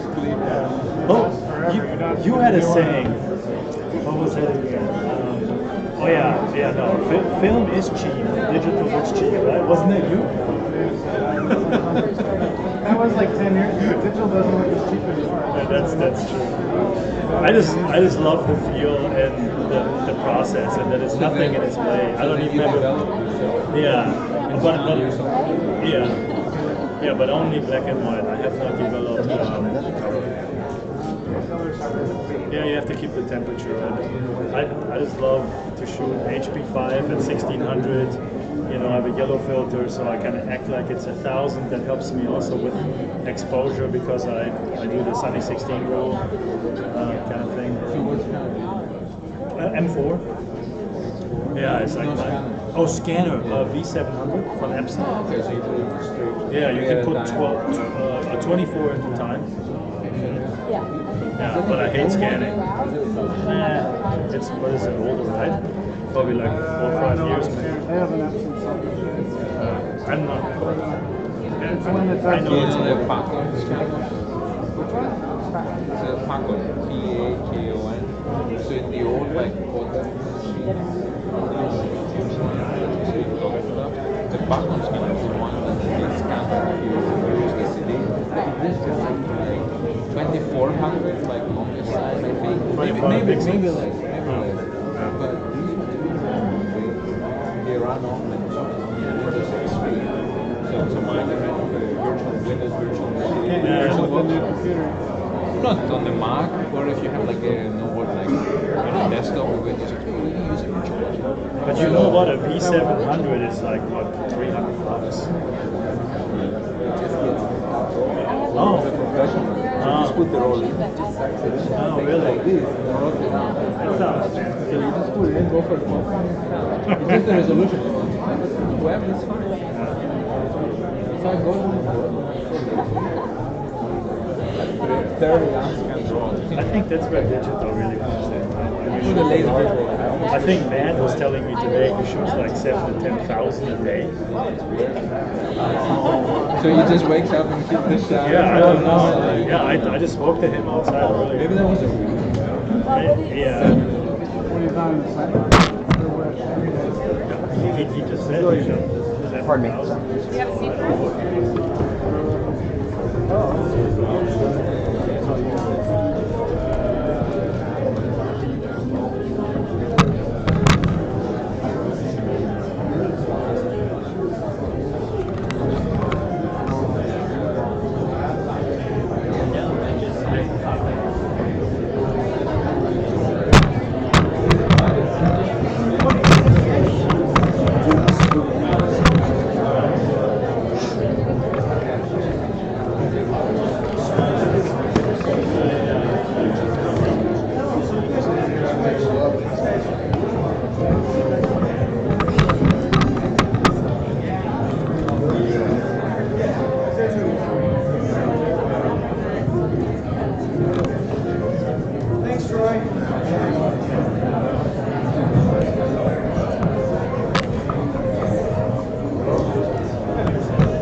You want to hold the mic? Or do you want to yell? I don't like that, but do you want to hold the mic and just walk? Okay, let me. Can you run the slideshow? Huh? Can you run the slideshow?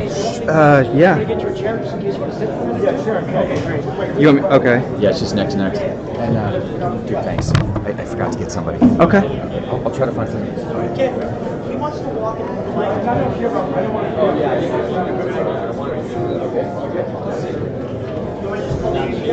Yeah, actually.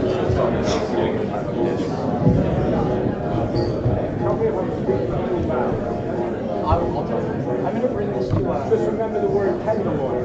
I'm going to write that's yes. Oh, here's your book. Yeah, how many minutes? Don't make it short. Yeah, thank you. Super short. Hold on, I'm putting it here. Wait, I'm putting it. Where's the best way? Yeah, I don't need much to go. Fork that one over, thanks. Excuse me, one here. Thank you. Over here. Right here? Next to Martin Carter.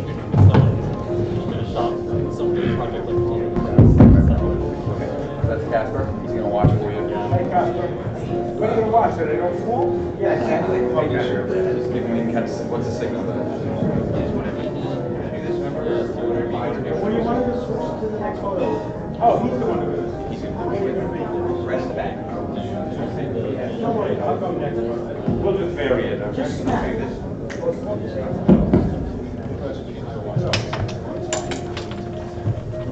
Good? I'm all right. I don't know if you want to, but I'm okay. Let me introduce you. I don't know enough many people know you. Okay, introduce you? Get on the mic. All right. Get it.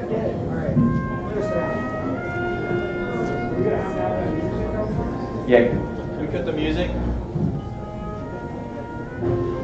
Thank you. All right, everyone. Thanks for joining us. Our next guest really needs no introduction. This is Bruce Gilden, Magnum Photos. He's been making iconic photographs for 50 years. Author of many books. I'll let him take it from here. Thank you for joining us.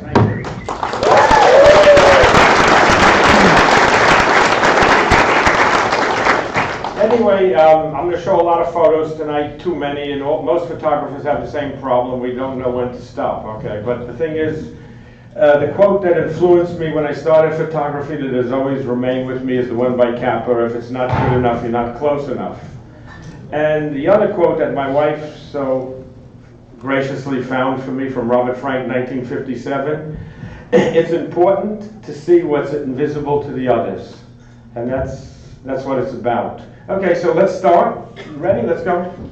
In 67, I started to photograph in Coney Island.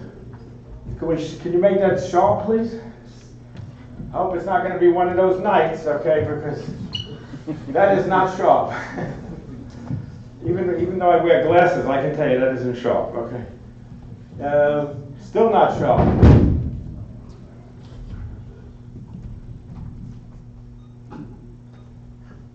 Am I right, Joe? Yeah. Okay. Well, anyway, I know all the pictures by heart. I know the order, front and back to the back. Well, it's still not sharp. If it's going to be one of those nights, we're going to have a lot of difficulty, okay? I'll tell you. Because I'm pretty much a perfectionist, so if it's not right, I don't talk.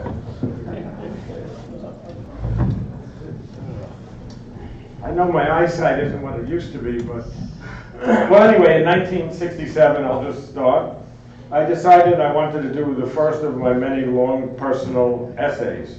So why did I pick Coney Island? Well, first of all, I didn't like to talk to people because basically I'm shy, believe it or not. And historically, I had seen a lot of good photographs by people who went to Coney Island. So, well, anyway, we will continue when it gets sharp.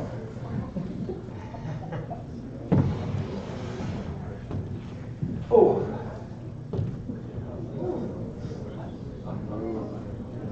Other way. I'll take any help because I'm not very good technically. How's it now, Bruce? Looks great. No. I don't know if that was a joke, but you have a good sense of humor. Jewish from Brooklyn. But it's no better. The reason that it's very critical to have these pictures in focus is when I started to use flash, you know, the background is blurry and the foreground is sharp, so I don't want you to get confused. What about now, Bruce? I don't know, I can't see. Nothing. The guy's never changed. I mean, he hasn't moved from that position since 1967, but...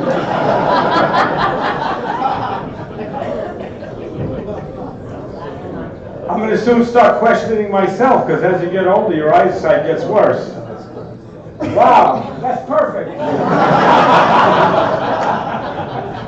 Well, anyway, if we don't show any pictures, you're welcome to ask me questions for an hour. Where are we at? How about now? I don't know. I didn't see the picture. Hey, come on. Did you have this problem before? I guess I didn't care enough. You said they didn't care enough?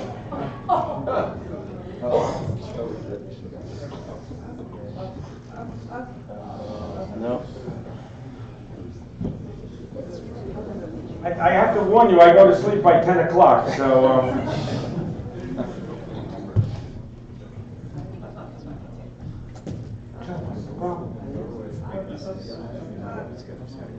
Yeah.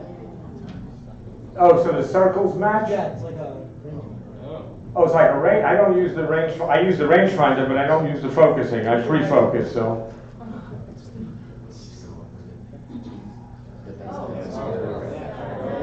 Hey, now it's getting better. I can see the background, right? Yeah. He's still out of focus. Hey, Casper, go to the next one. That's still out of focus.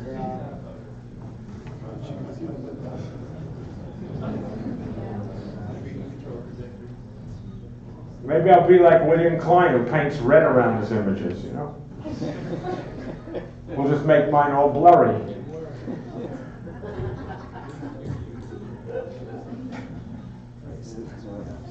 Yeah.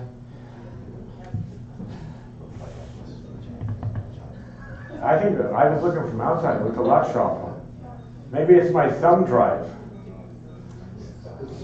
No, I've used the same thumb drive at the Annenberg and many other places. I think I'll start drinking my water.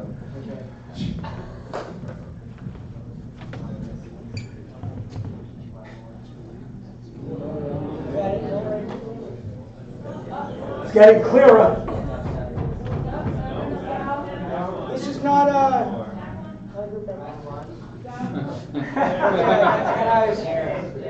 Alright, let's just go from here because I think they're going to get. Can we go to the first picture? Yeah, can we go back to the first one? I mean,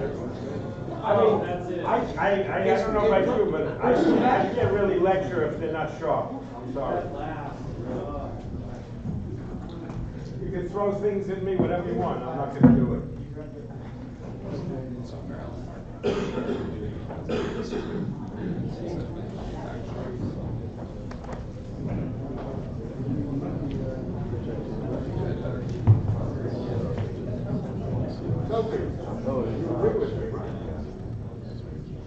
Even my neck is sharp.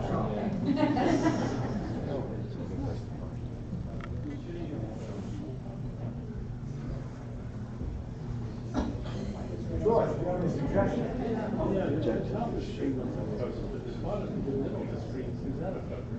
So what do we do? Is that because of the screen? Come on, you're an engineer.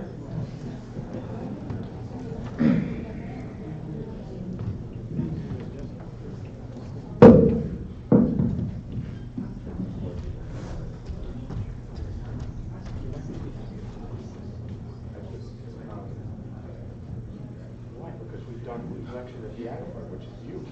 Election in places where, yes, these files have been used for years. You have the right one. I don't know if it's the one that has with the pictures from Miami at the end. But it should be the same because we use the same thumb. Well, anyway, so you guys don't get mad at me or anything. You know, get mad at me later. You have any questions?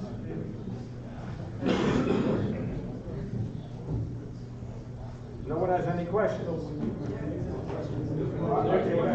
Has anyone ever? No. Has anyone ever gotten angry with you? I knew you were going to ask that. That one I don't answer. Not just because I don't think it has anything to do with work. Look, anybody who's ever held a camera in the street has had a problem. I'm no exception. It's, you know. But I should make clear that for someone like me, I would get more annoyed with someone who takes a picture from 50 feet away than close up. And I have very good bedside manner, so I don't think I've had more incidents without the camera. Like people who are rude with me, so, you know. But I don't think that should be a concern of people, unless you do street photography yourself and you're just curious, because either you like the pictures or you don't. You know, and I can tell you that people that work further away than I do have gotten belted more times than me. Because I'm the one usually doing the belting. Any other questions? Oh, sorry, go ahead. Yeah, you're obviously an incredibly sociologically savvy person. Have you ever had any moments where someone's taken you aback, like you thought the shot was gonna end in a certain way, and they came at you and like made you laugh or made you reel in a certain Oh, I can't remember. The only time my assistant said he ever saw me taken aback is when he told me I couldn't board the plane for South Africa and France because I had no empty pages on my passport. So it took me about 2 seconds to recalculate, and I ripped out one visa that was loose, and I had an empty page, and I got on the plane. No, but generally, there was another that was very funny because we did a project, Postcards from America in Rochester, and another photographer in Magnum, I won't mention their name, I could, but I'm not, is, photographed some transvestite, and he had taken a picture of her. I didn't realize that, I didn't see the picture, so I tried to convince this person, big, tall, black transvestite, and what she said to me, she said, well, you're not so-and-so, so I'm not going to let you, it's like she preferred how he looked than I looked. So I was taken aback a little bit, so I drove around to try and get her, the next 3 days, but I could never find her, because I wanted to just give her a little of her own medicine back. Okay. I don't know if that answers your question. I mean, and I mean, I'm sure there have been times I've been taken aback. Everybody's been taken aback, okay? But I can't remember anything at this moment. Any other questions? Come on, somebody must have a question. Troy, ask a question. You had your Detroit series is incredible. What keeps you going back to Detroit? What is it like? Which series are you talking about? The series I've seen recently, LFI. Oh yeah, well, it's quite interesting. All my life, the only photographs I've ever done, that I continued, were things that I'm interested in. All right. So first of all, I've been in Detroit to do the foreclosure series, part of foreclosure in 2009, and to me it was like Berlin after the war, and. So I figured I had to go somewhere in the States because Leica funded that project, Leica London. So I wouldn't have enough money to travel because I want to continue photographing in Hong Kong and South Africa and Johannesburg. So I said Detroit. Why did I pick Detroit? Because I think it's one of the few places in America that's special. I mean, it's interesting. But the thing is, I have to tell you, we were driving around for like 8 or 9 days, and if I would take 5 pictures per day, I took a lot. Because I was surprised because not many people were out in the summer. The parks were empty, and I was going in mostly the bad neighborhoods, like 7 Mile High, 8 Mile High. And, I'm actually conscious of danger, obviously. I always am. I play percentages. But I never felt threatened. I didn't walk around that much because there wasn't that much out. But if I saw something, I'd get out and I'd take a picture. But Detroit to me is special. I like Motown music, but it has character, it has soul. And by being there, I went to a club that someone told me about, the Ravens, I think it's called the Ravens Club. And also I learned of a small street festival that's in the Black Bottom every Sunday. So I went there, several times, and there's another area I like called Cass Corridor, which is becoming gentrified, is becoming cleaned up.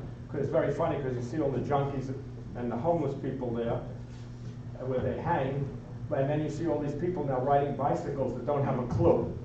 They're just on the periphery, and everything is encroaching. So soon it won't be there anymore. But it's a special place, and if I can go back, I'd like to go back. And I've traveled in the last few years. I've been going to many cities in America. Sometimes I pay, sometimes other people pay. And of all the places I've gone to, that's my special place in America. So, I'd like to go back. And I think I captured the soul of the city. I think, yeah. Because anything I do, I put my soul into, and I had a very tough upbringing emotionally, so I'm very sensitive. I don't know, that may sound funny to you, but I think that separates my pictures from a lot of other people's pictures. Because I put my heart and soul in it. At 70, it's very hard to keep going, especially when you're passionate. Because there's a big difference between love and passion. And I still have the passion. Because I guess I'm a competitor. But what can I say? Thank you. You're welcome.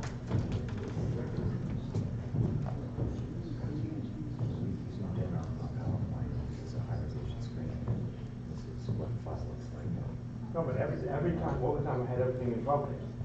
So I don't care what you show me, you don't show me. I had everything in focus. My pictures are in focus. Okay. This is the final that you have all the way through. If you have Miami at the end, let's go through.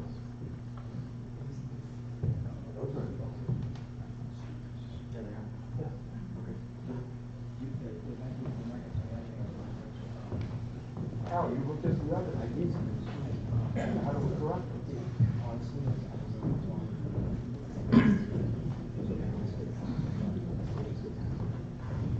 Let's see what it is that we get. Everything else is sharp after what? Okay. One second. Everything is sharp after the first 150. No, sorry. We're going to figure it out. Any more questions? Were you aware of Mark Cohen's flash work before you I can't hear you. What? Were you aware of Mark Cohen's flash work before you started flashing? Yes, I was. Did it have Do you want me to continue on that, or do you want me just to stop? Could you elaborate a tiny bit? Yeah, I can. Okay. Thank you. When I saw Mark Cohen's flash work, I have an can you put the lights on here for a second? So I can see who I'm talking to? How you doing? Anyway, look, like Martin Parr says, Martin Parr and I are good buddies, and he said we all steal, some of us get caught, okay? So I think when we all begin photography, we are influenced by people's work we see and we like. And I wouldn't consider Mark Cohen an influence of mine. I do have other influences, okay? Like, I say I liked Komatsu, I liked William Klein, who I think is a total asshole. I love Dan Van Der Elsken, who's the greatest guy I ever met. I mean, he's wonderful. I can elaborate on William Klein if you want to. I love Lisette Modell, Leon Levinstein, who was a friend of mine, you know, so I have influences.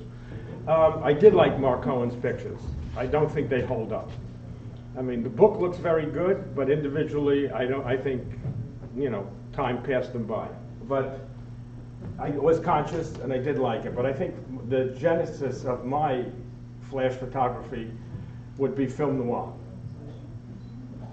Because, you know, he worked in Wilkes-Barre, and I heard him lecture when I was a young photographer, and he was talking to a group of all in the Boston area, in Cambridge, okay? So you had a lot of teachers there, a lot of people who were doing very interesting photography at the time. And he was explaining why each picture worked. So you take that from how you want. But yeah, the pictures, they were good. And the last story, he was the cover, his picture of the girl with the bubble gum was the cover of the New York Times Mirrors and Windows section when Sharkowski did the show, which was a very anticipated show. So I went to Coney Island and I saw my good buddy Leon Levinstein. And I said, boy, I really like that picture on the cover of Mark Cohen's. He says, you don't know what the fuck you're talking about. You didn't talk to me on the whole train ride home. But I don't like it as much now as I did then. But I don't agree with him. Okay, you ready? Go. Next. But how did these get corrupted? I don't know. It's too big, because this is the only fun part of the lecture. Okay. We'll keep going. First, you good here, or do you want me to go further? Well, is that where it goes? But let's start at the beginning. Okay, we'll just suffer. All right. Is it just Coney Island that's corrupted? Yes. George, how does that get corrupted? I didn't touch it, no. Anyway, so it was 1967, and I decided I'm going to go to Coney Island. So little did I know that it was May, and there's nobody in Coney Island. I had to hitchhike because my car had been stolen the week previous. So I hitchhiked 2.5 hours to Coney Island from Queens. I was living in Corona near Forest Hills, and there's nobody in Coney Island. The only guy that was there was Little Louie. So I asked Little Louie, would you mind posing in front of the dragon? And he said no, and I took the picture, and he told me that he had very bad teeth, and he had to go to the dentist that day next. In this picture here, which is actually sharp, I can never figure out which phase she's in. Is it the beauty or the beast? Go ahead. This was the first picture I took that I thought had any artistic credibility. And this is, I call it Fellini. I'm not gonna, there's another story where me and the guy that's lying on the ground behind the lady, he accused me of taking pictures of her. But we won't get into that, or how it finished. Okay, go ahead. What interested me here is the fact that these guys, I think, were lovers, and the Asian gentleman is about as big as the other guy's belly. This is the laugh section. Okay, now we get into the serious. Go ahead. Next. My ex-wife, I've been married 3 times. I'm Jewish, she was Catholic, and she called us the 3 graces. Go ahead.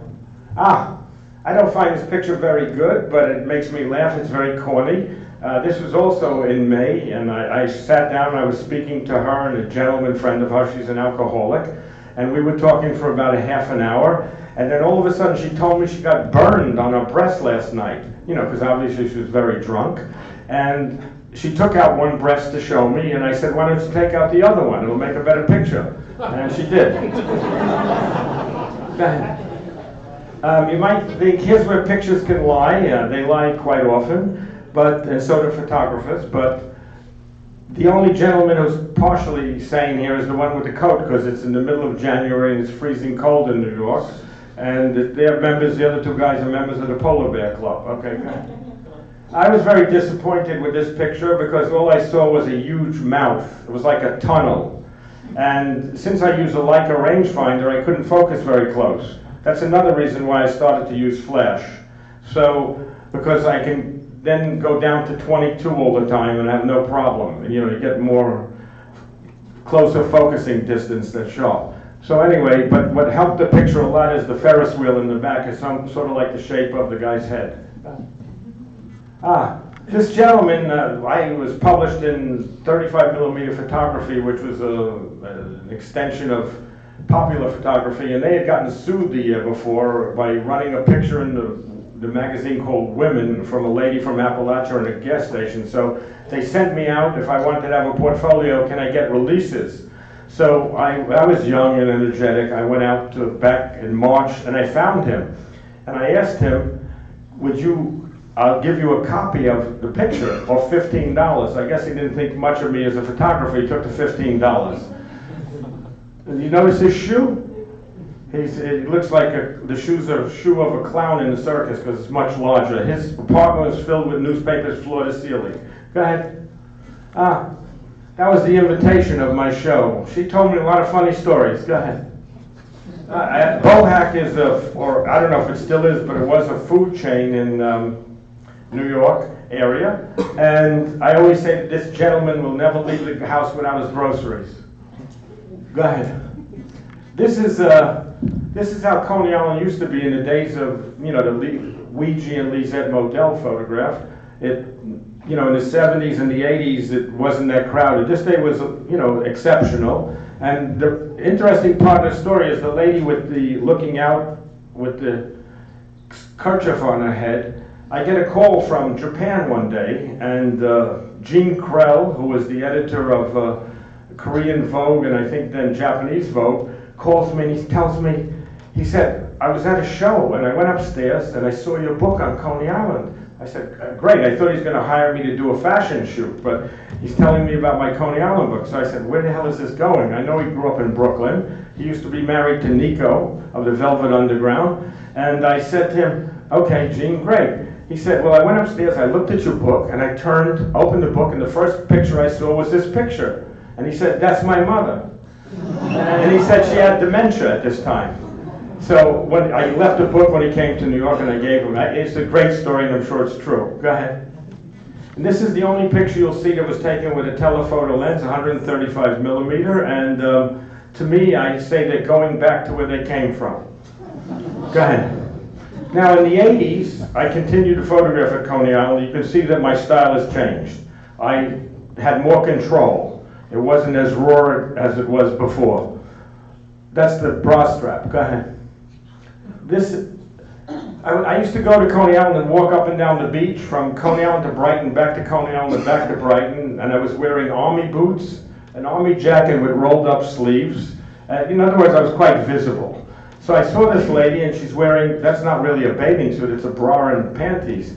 So I got down on my knees, I started taking pictures about 2 feet from her, and a guy came over and he said to her, what is he taking pictures of? And she went like this. But thank God he came over because that made the picture. Okay, go ahead.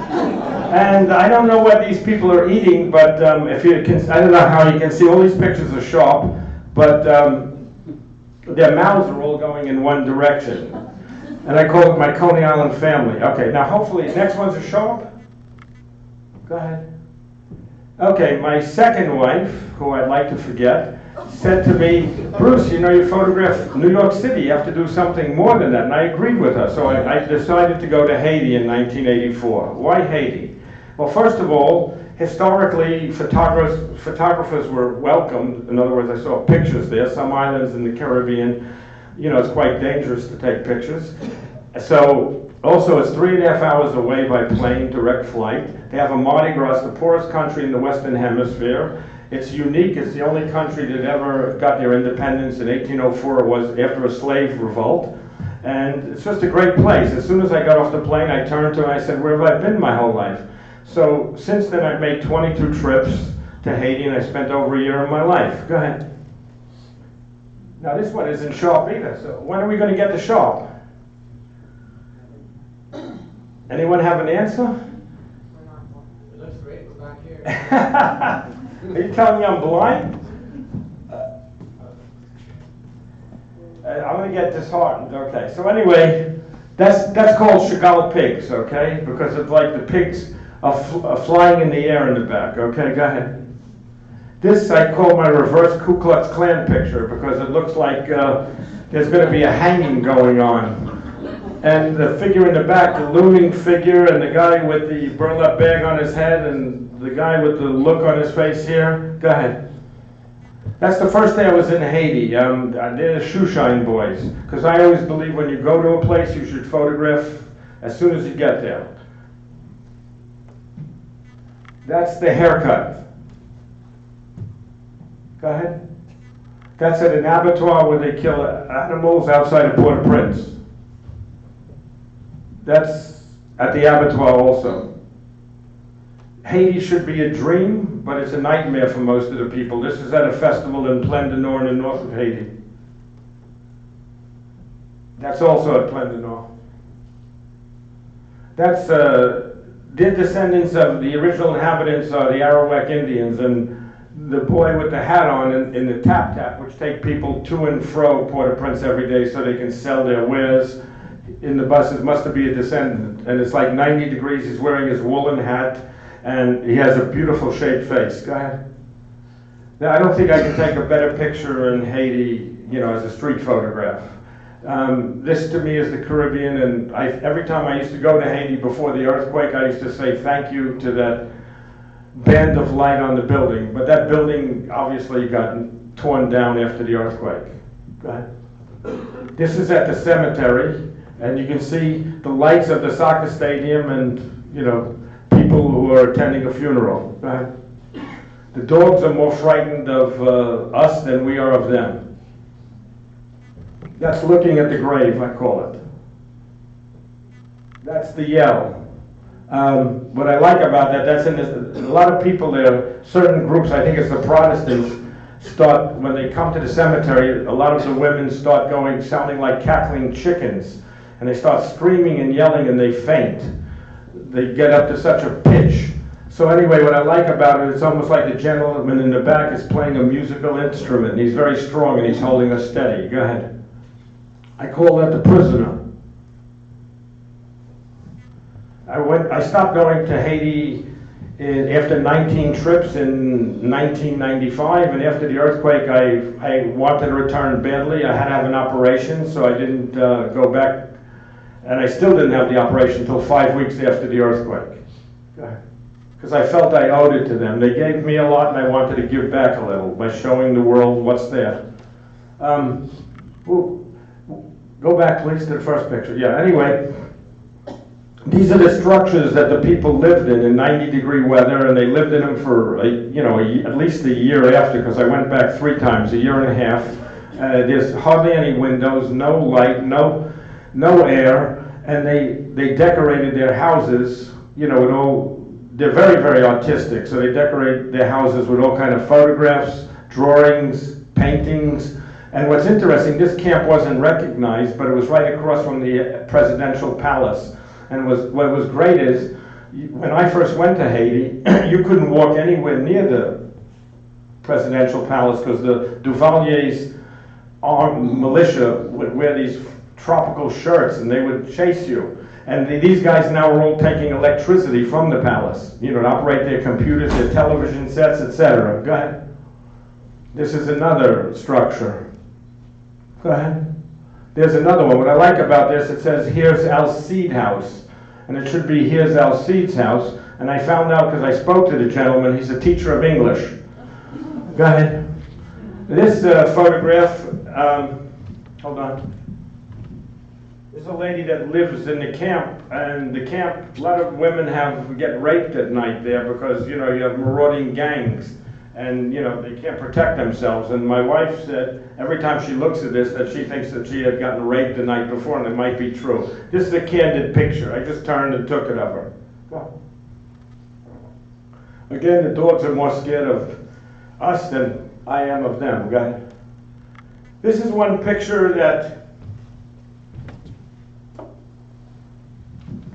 this gentleman, well, there's a picture, I don't know if any of you know it, by Gene Smith that he did in his Haiti series, I think in the 50s, of a man in the crazy house. And there's a lot of potassium ferrocyanide, and but his eyes are striking, and you know, wow, it's like a zombie. So anyway, this gentleman was sitting outside the palace, you know, 6 months after the earthquake, and he wouldn't talk to anybody. I mean, someone offered him money, wouldn't take it. He probably hasn't said a word in 20 years. But I wanted the picture of him. So I did something that I usually don't do. I actually, well, I took several pictures and he didn't like it. And he yelled at me, and I like jumped like 3 feet in the air because I was 2 feet from him. And my assistant at the time said, "You won." I said, "Well, I don't look at it that way," but I said, "It's not over," because I did something that I shouldn't have really done, okay? And what happened was, the next day, I fell in the sewer water and cut my hand. So, you see, when you do something that, you know, you shouldn't do, you pay for it. Go ahead. This looks like the man's dead, but he's actually only sleeping in the car. Because after the earthquake, a lot of people didn't have places to live, so either they were sleeping outside or they were sleeping in their cars. Go ahead. I love that coat. It's after the cemetery. Are these ever going to get sharp? Joe, where are you? Are they ever going to get sharp? Because if they're not going to get sharp, I'm going to stop, okay? I can't go on like this. Tell me when.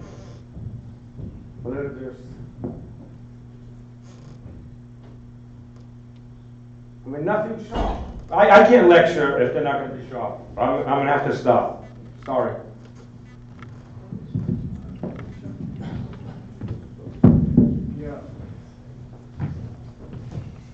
I take enough flack, okay?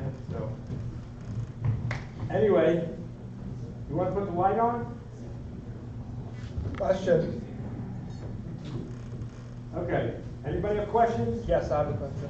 Go ahead. In terms of your decision in doing the Coney Island series, yes. As far as wearing your, you know, what you would wear versus wearing, I don't know, expected beach attire, in terms of that decision making, I don't know, can you speak on that?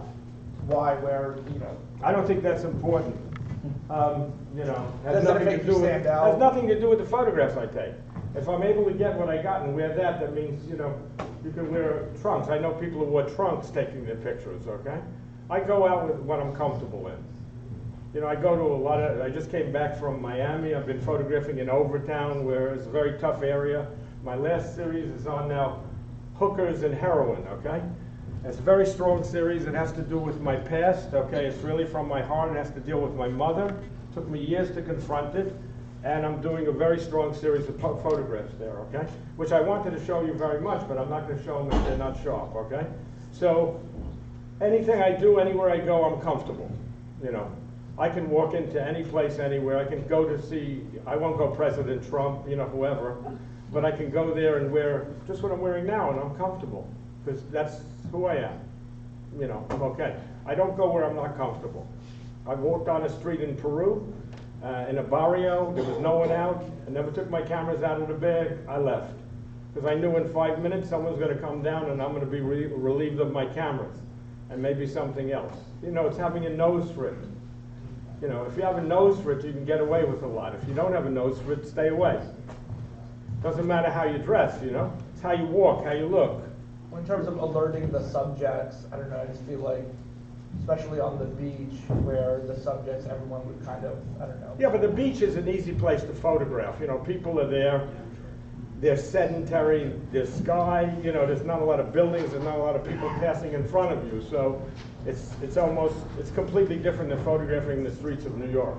Streets of New York, that's why I started to use flash also, because of the fact that in New York City, I did like 300 rolls over a 6-month period, and nothing was good. So it gave me the impetus to finally use flash, because I don't like to change. I'm a very conditioned person. The only thing I was pretty good at changing wives. But the thing is, I got to keep her now. It's 26 years. So the thing is that gave me the impetus, because I got so mad at myself. I said, now I got to use flash. Because, you know, people are walking in front of you. I walk close. There's sun, there's shadow. I couldn't get the subject that I wanted, you know, in the front, clear. So that's what I did. You know, when you get annoyed enough, I work on negative energy. You piss me off, I'll prove you wrong. But it's not because you did it, it's because I had to do it within me. You know, if you told me to jump off the bridge, I'm not jumping off the bridge, okay? You know, I've always been an outsider, I always will be an outsider, and I'm proud of it, because I'm not the norm. So that's why I can dress anyway. I can wear holes in my pants, I couldn't give a shit. My wife calls me homeless. You know, even in Overtown, we were just there. It was pretty funny because my assistant and I were walking under the bridge where all the hookers are, and you know, the dope and crack addicts, and the people who were giving out food asked me if I wanted food.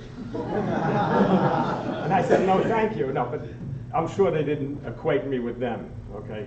But it makes for a good story. Anything, go ahead. What was Vegas like when you were doing your foreclosure series? What do you mean by that? Well, a lot of the neighborhoods are just sort of, you know, boxy buildings, really master plan. Very places. tough to photograph. Okay, look, there are no geniuses in photography, not that I know of, and I think I've studied, you know, I have many books, I've looked at tons of books, okay? There are some wonderful photographers, but it's about perseverance. I've been fortunate in that I knew what I wanted to photograph. When I was 5 years old, I wanted to be a boxer, I wanted a monkey, and I wanted to play the drums. I like the ugliest wrestlers, you know, the people that were distinctive. My father was distinctive, okay? He was a mafia type, thick hair, big cigar, pinky rings. He was my hero. But he taught me about life by teaching me that, you know, someone can fuck you over who you love. And, you know, I have a lot of hurt from that, I have a lot of anger. So I could have gone a completely different path. I didn't, because I'm also physical. So, and I resort to physicality when I'm threatened, you know? You corner me, you know, I can be dangerous. You know, someone else can be dangerous to me, but the thing is, that's who I am. And I learned who I was, I learned to get confidence, because the only thing I had confidence in as a child was sports. Now I'm very confident. You know, it could be me against the world, I'm fine. Because you know what? That world against me makes me go forward. Because I know that I want to do it, okay? And I'll do it. And I don't like to fail. But I'm also my own worst critic. You know, I'm tough on myself. So, you know, that's that. I don't know if I answered the question, but I said a lot of things. I don't even remember the question. Go ahead. Go ahead. Vegas during the foreclosure. Oh, Vegas, yeah. It's very, okay, let me just finish. The thing with the foreclosures, anywhere, it's like Detroit. I drive around, you know, I used to walk around, you know, before foreclosures, I always walk, because you have to walk to get pictures, okay? Now the cities in many cities are empty. So, you know, like when we did Postcards from America, if I walked around Rochester, get out and walk, there's 6 people on the block, then you gotta go another 42 blocks and there are 6 more people. So, you know, I'm walking around for nothing. So in the foreclosure project, what that meant is every city, I had to go around and try to find the houses or buildings that are interesting to me. But you had a little trick there. You might find a building that's good, but the sunlight wasn't right at that time. So now you had to calculate, when is the sun gonna be on that building? You know, so it gets a little tricky. But I went to 4 cities. I went to Fort Myers, which was like the starting ground. I learned a lot. Fortunately, I'm like a sponge that way. I learn, and everything gets better as I go along, because I'm interested in it. So, and I work hard when I'm working. Then I went next to Detroit, which was, wow. I mean, that was something. I mean, I couldn't believe that this is one of the major cities in America. I mean, because what, it was total destruction. I mean, I went to one block, what was that called, that block? Robinwood Street, yeah. I counted, Jewish, good in numbers, okay? 73 houses, 66 were empty, room, in various modes of disarray, to the ground, almost to the ground, with needles out, just everything. I mean, it's so decrepit. And I interviewed one guy, and he was great, and I said, what the hell are you doing out here in the morning? He says, you think I'm going to go out at night? He says, I want to talk to President Obama, and I tell him if I win the lottery, I'm getting the fuck off this street. And he says he sleeps with a shotgun. I understand it, because I went to that street, and I photographed at night a couple buildings. And what you have there is prostitution behind the houses, people sleeping in the houses, doing crack, smoking crack, et cetera, et cetera, et cetera. We used to walk in houses that were empty. We didn't know who was in there. But I'm a little nuts, so, I take my shot. I would go in, you hear the floor squeak, and then you're going to go upstairs, and you don't know. There could be someone hiding there with a crazy man, But I'm here, so I'm comfortable. But it was an experience. I'd never been to Detroit.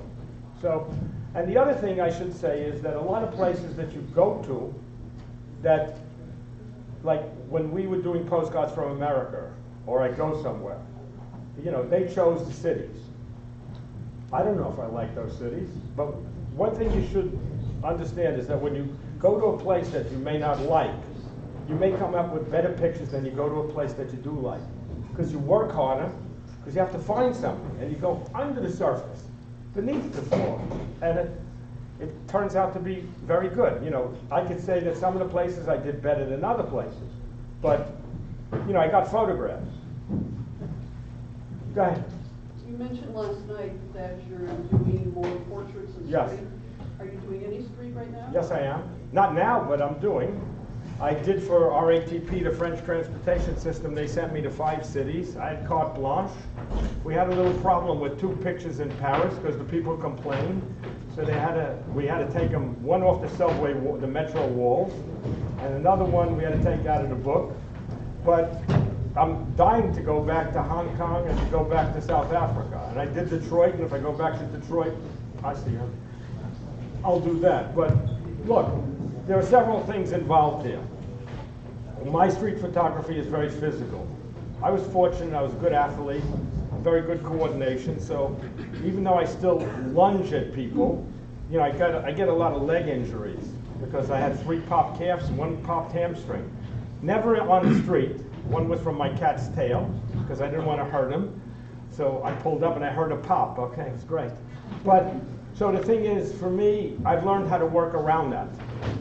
I don't mean the leg injuries, but, I can bend low. I'm in very good shape, except for my atrial fibrillation at 70. I mean, I can walk 20 miles.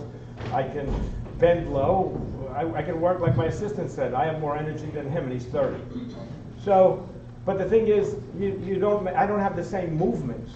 In other words, I'm not as coordinated as I was. I don't have the balance I had. Before I could lift the camera to my eye and see the whole frame in a split second of moving things. I can't do that anymore. But the trick is, you have to work with what you have.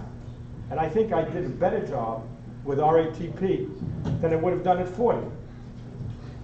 So I still have it. When I don't have it, portrait-wise or whatever, I quit. Because I'm not going to be that old fighter that comes back to try and regain his title. It's not going to work. I couldn't be satisfied.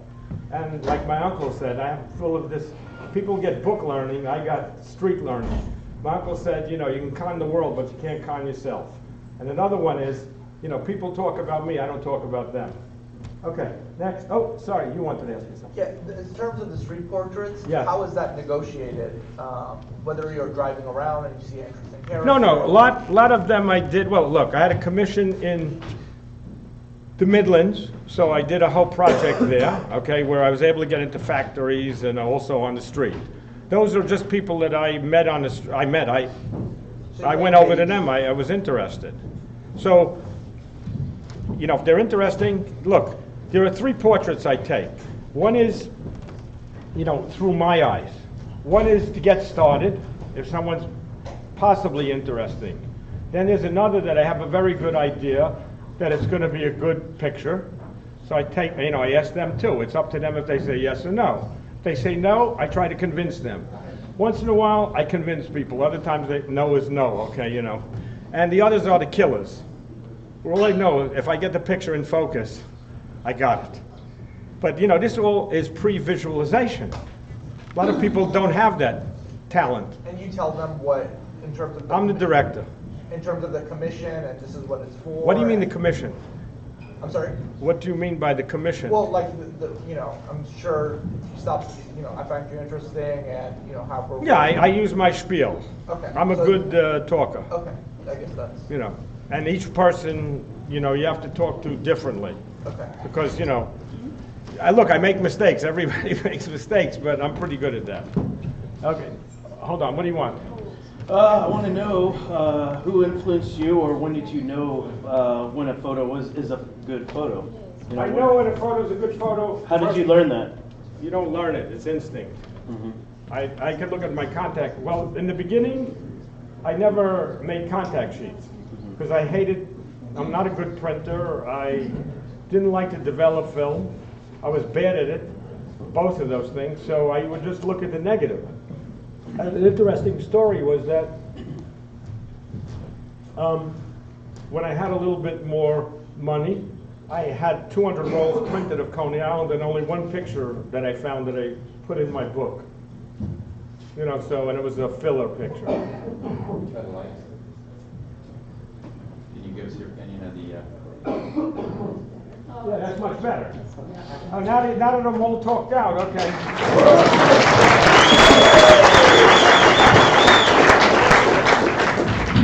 All right. I think you guys are wearing me out. Okay. From the beginning. You mean when I was born, 1946? I don't think you want to spend 70 years with me. I don't know if I want to spend 70 years with you either, but okay. All right. So anyway, this I call Chagall Pigs. Okay. All my pictures are untitled, but let's go. Here we go. We went for it. Isn't it a lot better now? I mean, it may not be perfect. The prints are a lot better than this, but this is much better than before. Okay. Shoe shot. Oh, look at that. Wow. Go ahead. The haircut. Oh. Go ahead. This was that. We said that. Okay, let's go. Go ahead. Go ahead. Dreams and nightmares. Go ahead. Go ahead. Go ahead. A little better, isn't it? How come we couldn't figure that out in the first place? Well, I don't have any, so don't look at me. Go ahead. Go ahead. Again, the dog is more scared of me. Go ahead. Looking at the grave. Go ahead. The yellow. Oh boy, it looks so much better. Who took that picture? Go ahead. Okay, now I went back to Haiti after the earthquake. Go ahead. These houses, one second, to me are so beautiful. They're better than sculptures in the museum. Go ahead. Go ahead. Go. Go. Go. Oh, look at that coat. I love that one. The coat, I think, is a little small on him, huh? This I like very much. It was taken after a funeral. Go ahead. This is quite a beautiful picture to me. It looks like an African sculpture. There's one of the houses. I started to do the houses in color because for my whole life I photographed only in black and white because I see in black and white. Go ahead. Look at that. That to me is, wow. If I saw it in a museum, if I had money, I might even buy it. Go ahead. That's the barber shop instead of the barber shop. That reminds me of Farm Security Administration picture. Go ahead. Then I'm bad, I'm getting older, I'm forgetting the years, but about 1997, 1998, I was commissioned by the Photographers Gallery in Dublin to photograph Ireland. So we had to pick a subject, and we decided to, since the Irish love their horses, to do the racetrack. It gets very crowded, and people are always rushing to go from one place to the next. Here it is. Again. they're looking at the television screen because the track is really long around and you can't see who's winning the race unless you look at the screen. And it's funny because the fourth guy there is an ex-priest. And he just loves the racetrack. So all he goes is from one meet to another. And a lot of people, they have these 3 to 5 day meets.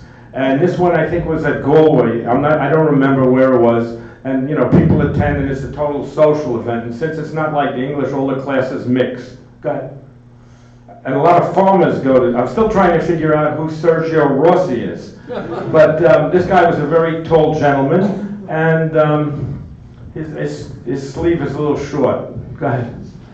This guy looks like a real mafioso, but when he's a bookie, because you can either bet with the track or you can bet with the bookies outside. The track has official odds, and the bookies outside vary their odds to try and get customers. So, and when he takes off his hat, he's totally bald, and he's got a rim of hair around. He looks like a real proper English gentleman. Okay. Here's the mixing of the races, the classes, sorry. This gentleman I don't think likes me very much. I don't like him very much either, but I had seen him over 2 summers because the project lasted like 6 weeks each summer, and I never took a picture of him until the end of the second trip, because what I like about it is it looks like he's a little overweight. It looks like if he takes a breath, the button's going to pop off and fly. Go ahead. This was the cover of the book. This to me is about the older man in the rear is thinking of his life, and that was him as a little boy, but that's my interpretation. And little boy is mystified, and he's saying, like, where the hell did my life go? Go ahead. That's another farmer. Go ahead. Japan. All right, so we can talk about Japan because, first of all, I saw a show in 1974 called New Japanese Photography that blew me away. I was totally impressed. Not by all the photographs and not by all the photographers, but I really was impressed by some of the things I saw. And I'm not easily impressed. It only took me 20 years to get there. But I went there in 1994, and here we go.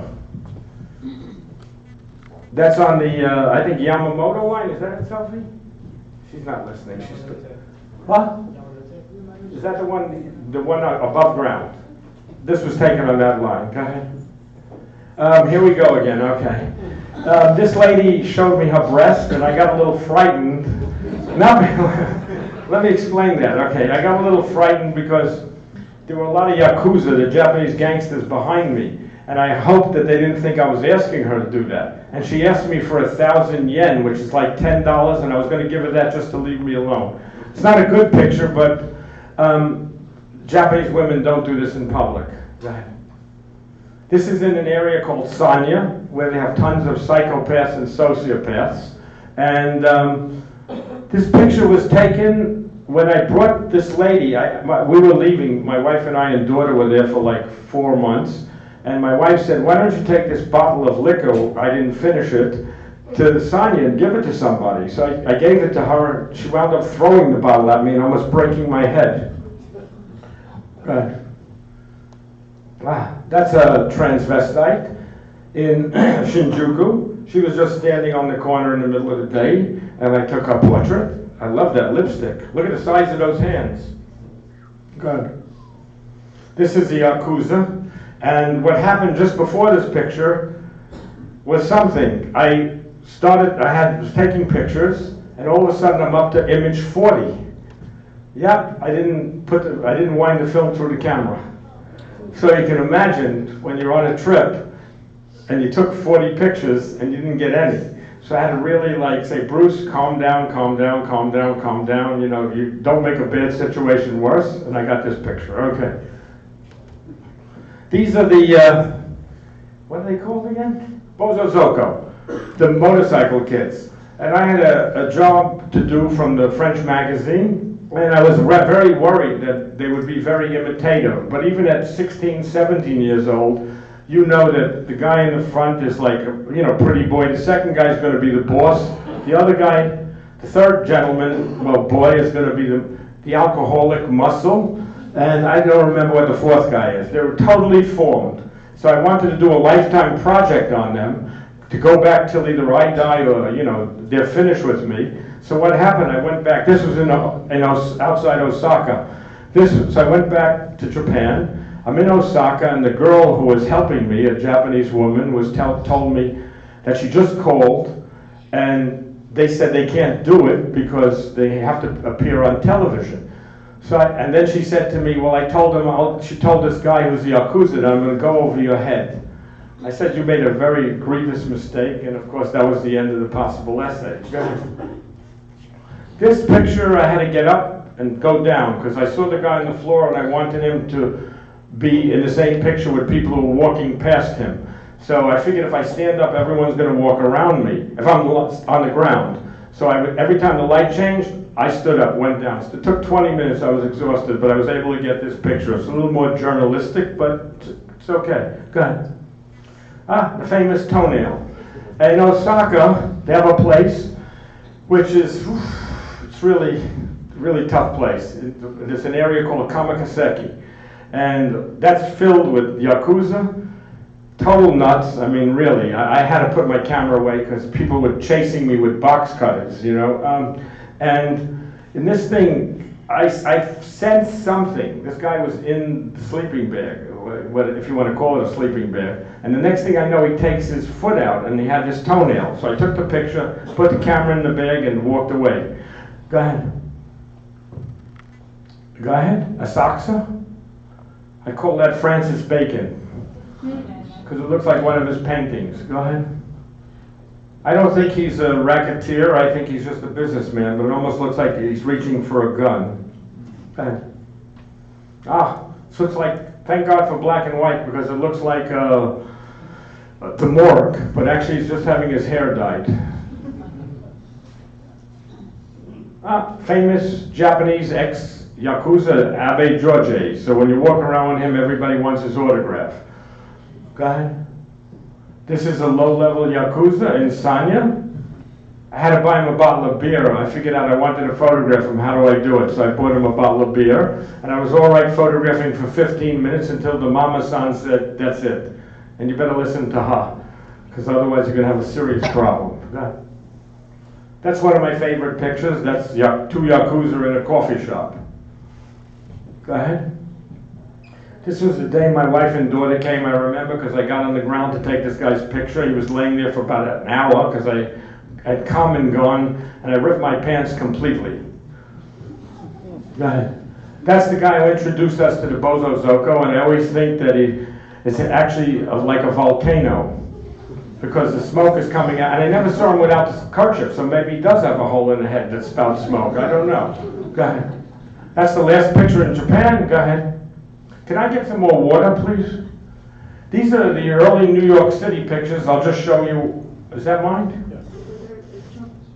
It's bubbly. It's not bubbly? It is. I don't drink bubbly. No. Joe said he had a bottle for me of water. It's the Aquapan. Is that the one here? Yeah. Okay, just give it to me. Thank you. So anyway, this is where I started in New York City after Coney Island. No flash, go ahead. Hold on.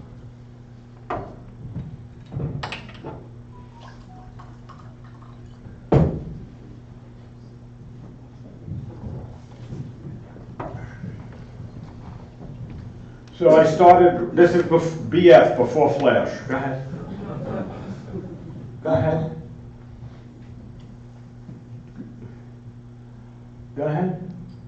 This is interesting because this guy is a big wig in a Latin American country, and all the guys around him are security. And he gave me his card. I was pretty stupid because I should have gone to his country and I probably would have had a free hand. And that's obviously, well, maybe it's his wife now, but it's definitely his mistress. Then we started with the flash, right? Even though that's not flash, right? Is that San Gennaro? A Lefty Louie? That's a very New York picture because it's at San Gennaro, and I love the sign that says egg cream. This guy just started to get down and started to box. And I like the attitude of the other guy standing in the suit with the hands in the pocket. He couldn't give a shit. Yeah. Is that Belmont Racetrack? These are Moonies proselytizing on 34th Street. This I always said was a comment on men-women relationships. Till somebody told me, you know, that guy is blind. I think he's right. Go ahead. My boxing promoter. I call them Japanese racketeers. This is one mistake I made because I didn't include this in my first book.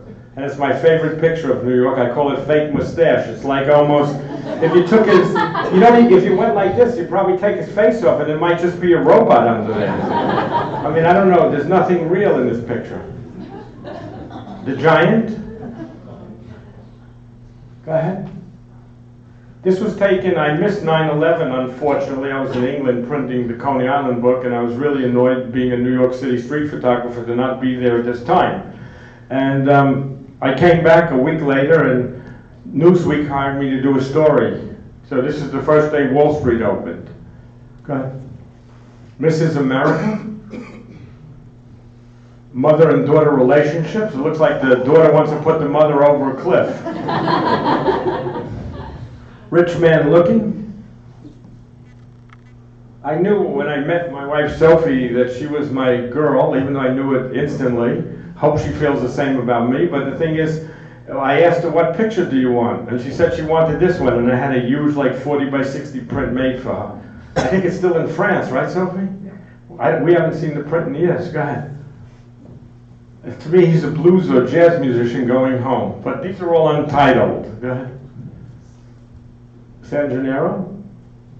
I did a short story on a low-level Russian gangster. His name is Sergei. Now he's in jail, I think, for life because him and his friend killed a cop. They say when he fights, the elephants puke.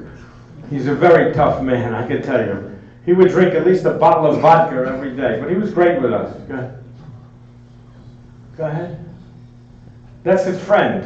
And if he treats his friends like that, you can imagine how he treats his enemies. And I said to him, Sergei, through a translator, can you hold that? You know, because I needed to get the picture, so he must have been there for 5 minutes.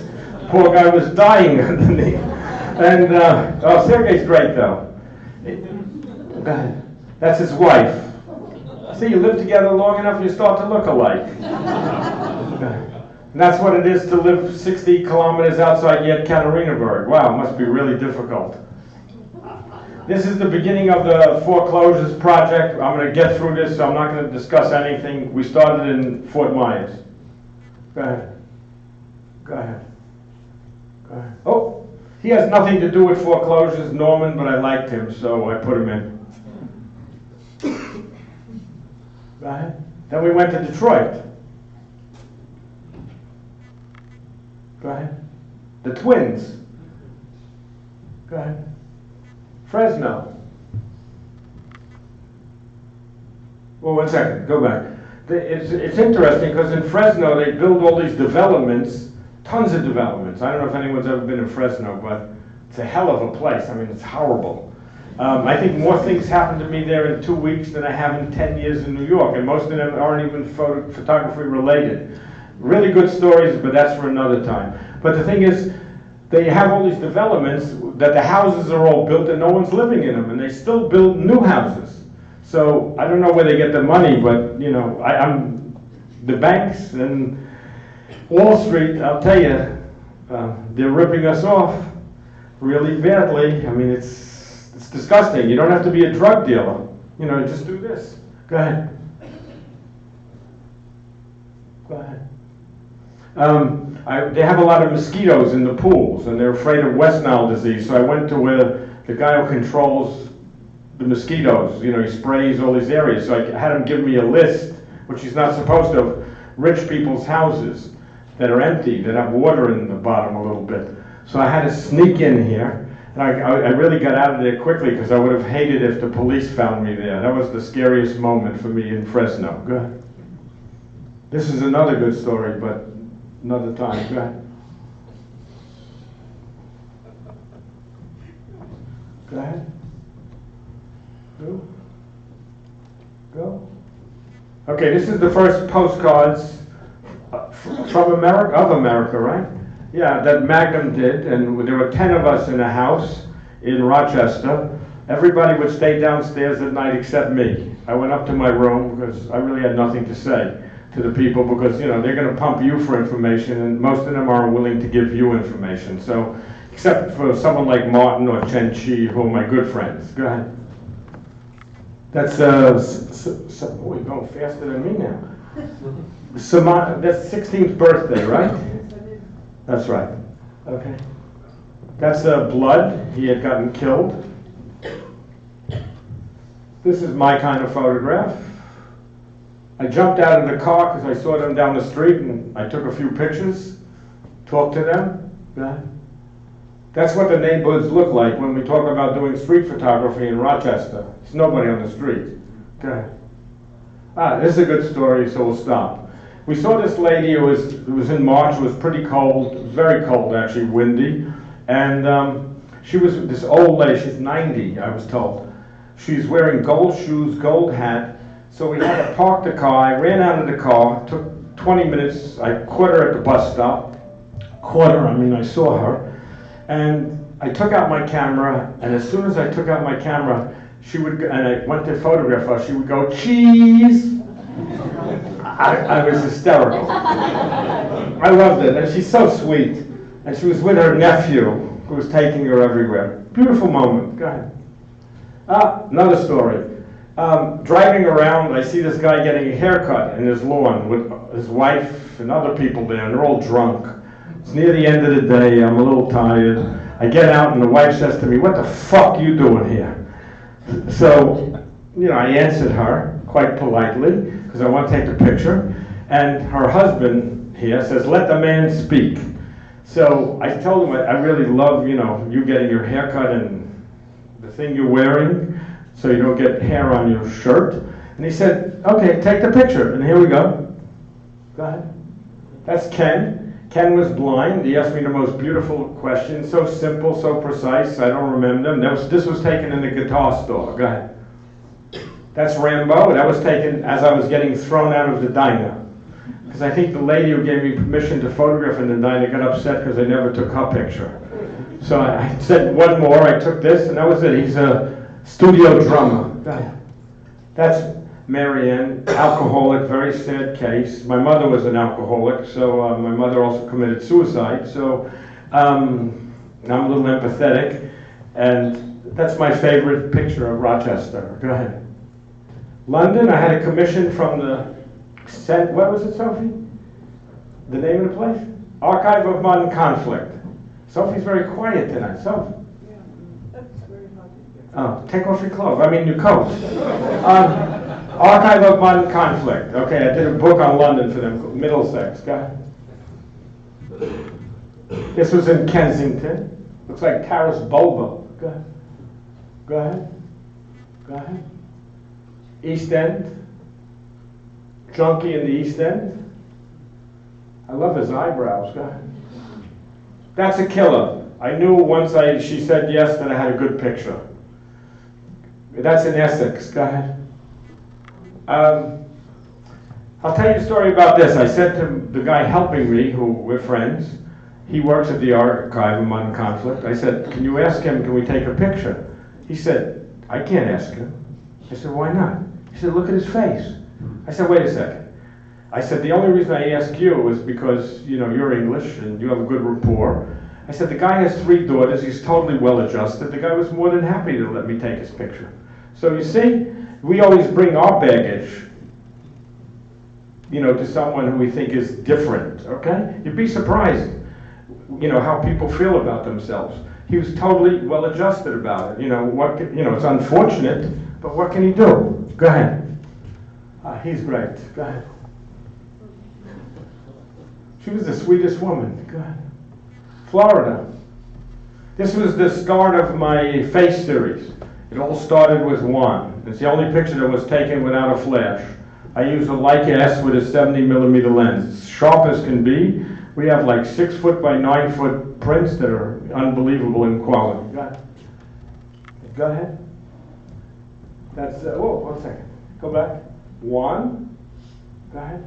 George, I did a lot of pictures at the assisted living facilities. Go ahead. Darlene. Zapata, every day they get juice with medication in it, you know.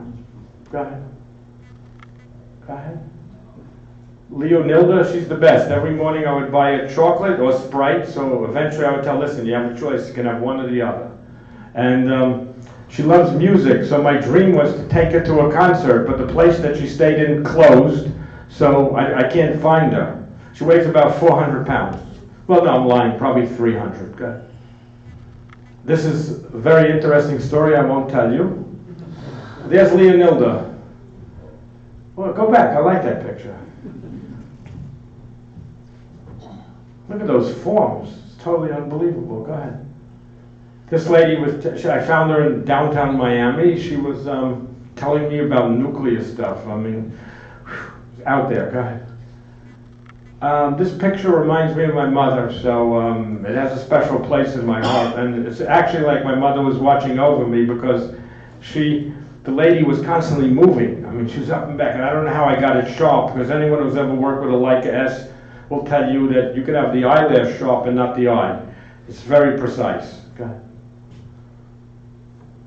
Go ahead. Oh, this is, I also do a series of waist-up portraits. So this is one of the people in assisted living, and she would go out and try and collect money.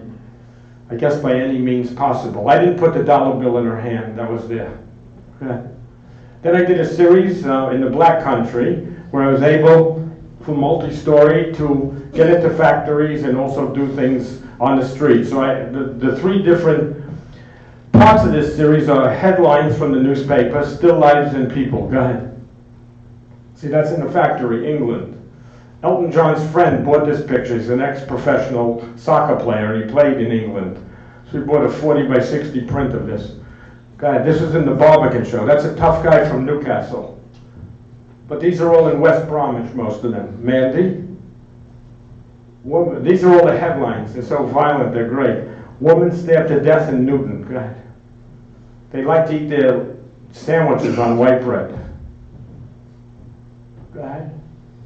That's the gift that I promised my wife at our next wedding anniversary, but go ahead. This, the lady told me, she was in a beauty parlor that's as big as, like probably 5 feet square in a ugly, dilapidated mall. And she told me, if I use this picture, she said she'll kill me. So I said, could you just let me know how you're going to do it? Are you going to knife me, shoot me, poison me? You know, and then I left. Go ahead. Go ahead. Go ahead.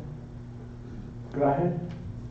That's another thing that's important to realize, that a lot of these people that I ask, I make their day. Because this guy is so lonely, and I think he's dying of cancer. He was very, very thin. He was wearing shorts. He could have talked to me for 5 hours. We talked for 20 minutes. And I just get a vision of him going back to his room and, you know, watching a little black and white television, being so lonely. You know, I mean, it's sad. But to me, this is about facing death. And all of us, unfortunately, will have to face it. Go ahead. That's from the diet. It's to take off on watch ads for me. Because, you know, they always have these nice people with nice hands and, you know, very masculine, very beautiful. Look at that hand. Go ahead. And here's another lady who has seen better days, okay? So I asked, can I take a picture? Obviously, she said yes. And I showed her the picture. And I said, what do you think? My assistant frowns on that because usually you open up a can of beans and it doesn't work to your advantage. And she said, I'm beautiful. And then I went back when I looked at the picture in New York, and I see, look at the lipstick. She tries her best to still be glamorous. And, you know, what can I say? She had a tough life. Go ahead. This is in the factory. Go ahead. Go ahead. Look at that. My wife, when I sent the picture to her, said she must take an hour and a half to do each eyebrow. And a middle-class woman, her husband's an accountant, she has 3 daughters. That's what it must be like to live in the Midlands. To me, it's almost not grease, but blood trying to get out of the factories. Because West Bromwich is one of the poorer areas in England, and it's another whole story. Go ahead. I went to Bogota also for the archive of I call her the vampire. Go ahead. Go ahead. Go ahead.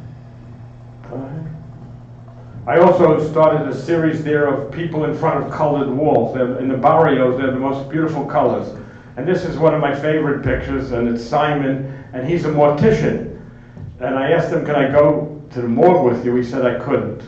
But he's great, Simon. She's pretty good too, go ahead. Then I went to Milwaukee for Postcards from America. Go ahead. Go ahead. Go. Go. Go. Go. Wow. I like that makeup, man. The last lady, this one here, her husband was handing out Bibles. But if you look in her eyes, I don't think she's very happy. She's a crack addict, and it's sad. I only put it in because she's beautiful. I told her she's so pretty. I mean, why do you waste your life like that? I used to be a cocaine addict, so I can talk to people about this because I have my own problems. Okay? Now, go ahead. Mississippi, I did a short trip. Teppo, go ahead. There's Teppo again. We call him the shark. Go ahead. Iowa, I've been working at the state fairs, and I'm going back in August to 3 different state fairs. This was on a Guggenheim Fellowship. I started to do, go back please, go back. I started to do farm boys and farm girls. Go ahead. Go ahead. Also, we have Lurch. Go ahead. This is my comment on education.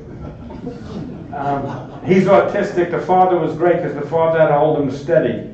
And all he wanted to do was see the semis. So that's another story. Go ahead.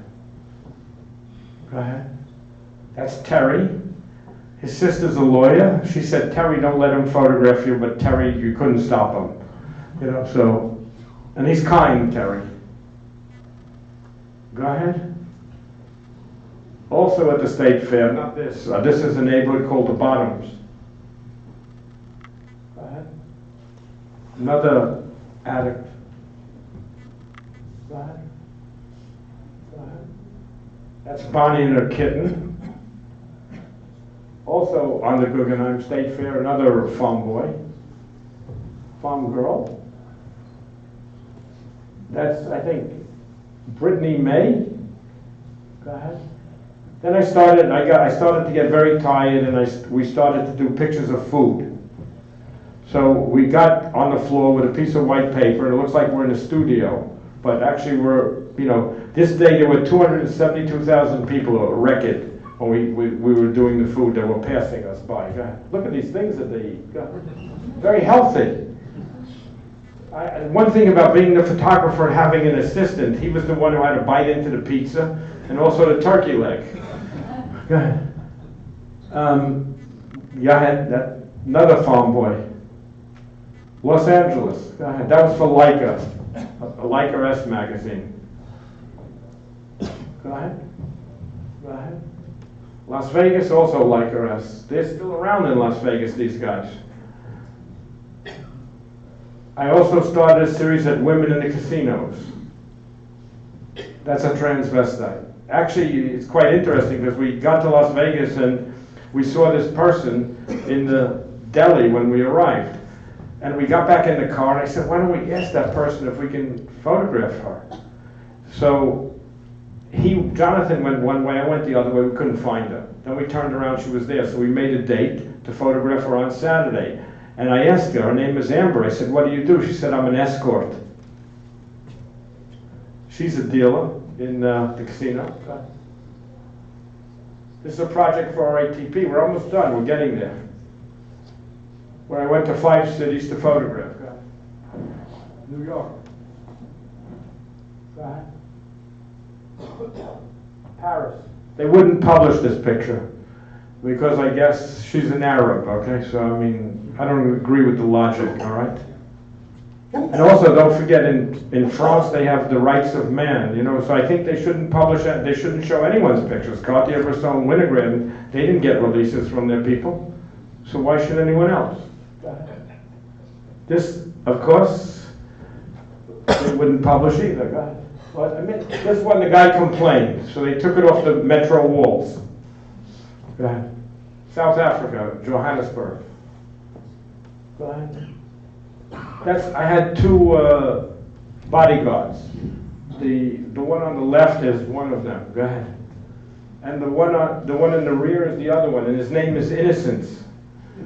He's great. Go ahead. That guy wanted to knock my teeth down my throat, but we settled it. Nothing happened. Go ahead. Go ahead. Then I loved Hong Kong.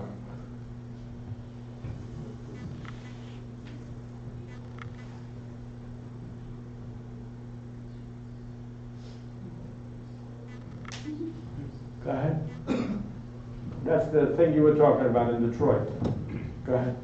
Willie. Go ahead. That last guy looks like a monk photographed the screen. Baptism in Cass Corridor, because they come every Tuesday or something and they put people in the water. Go ahead. Yaya. She did that by herself, but I couldn't do better than that, so.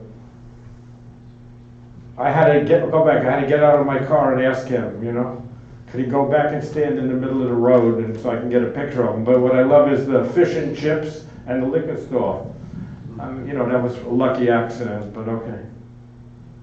I told her, I said, I bet you were a model at one time. And she started to cry. She said, how did you know? And I said, I can see by the way you walk.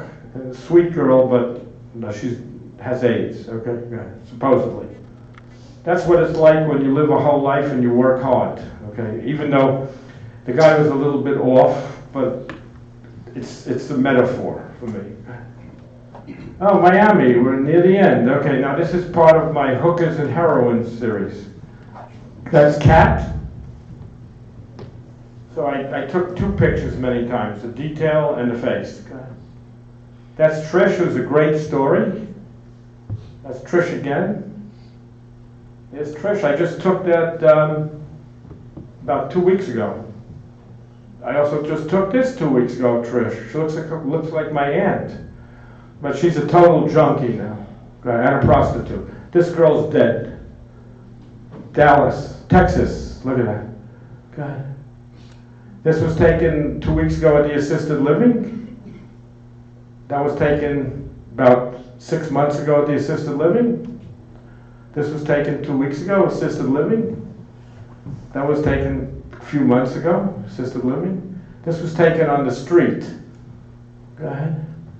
That was taken several months ago. That's Kelly, total serious drug addict. Go ahead. This one's a great story, but I don't have time to get into it. Go back. She comes from a rich family, and I've interviewed these women, and the stories are pretty fascinating. But the one thing that goes through, the one thread that goes through all of the women's lives is they've almost all been raped when they were teenagers or younger than that. They could be lying to me, but I don't think so about that. Go ahead. That's Yvette. That's Trish. I love this one. Only God can judge me. To me, when I saw her, she looked like a majorette that had gone bad. She had boots on, she had the shorts, and she had the bikini top. And when I saw her later in the day, she was dressed completely differently. I wouldn't have asked her to photograph her. Okay. That I call Sleeping Beauty. She's asleep. She's on heroin. I was obviously standing over her. I know her, and this was under the bridge. Go ahead. And that's it. These are what the large prints look like. Yes, one more. See? Okay, thank you.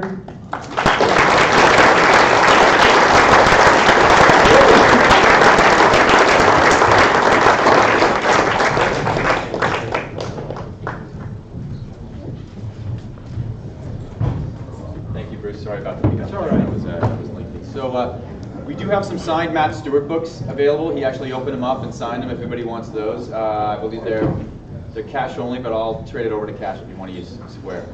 And then there's just maybe 2 or 3 books by Bruce left. He's pretty tired. He's had a really long week.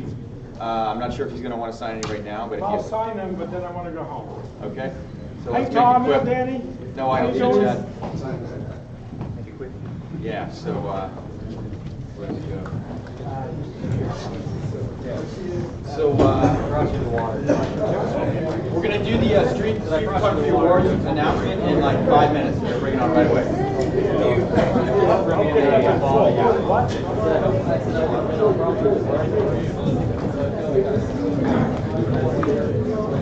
I don't want to sit down. I'm going to sit on the chair. I know where you're out.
Yeah, definitely.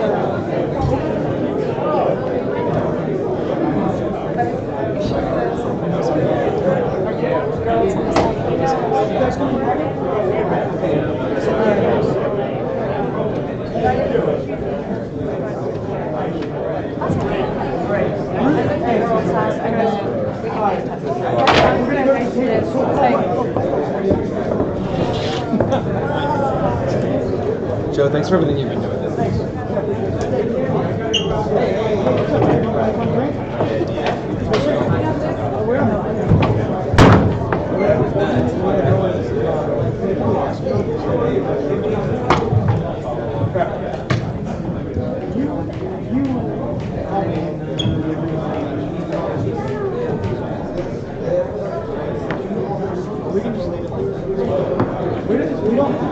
We don't have to go further. I know you got it. What's his name again? Okay. What's in the front? Thanks, man.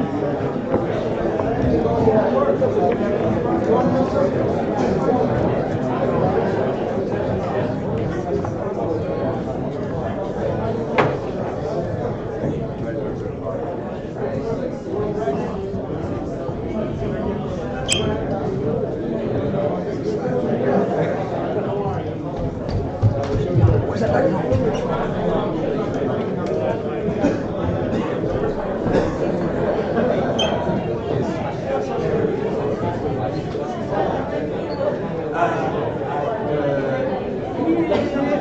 Sure. Actually, I can't do it with my computer.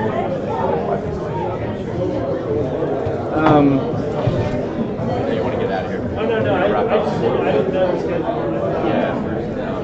It's fine. I mean, I can be here as long as. Okay, yeah, this won't take long at all.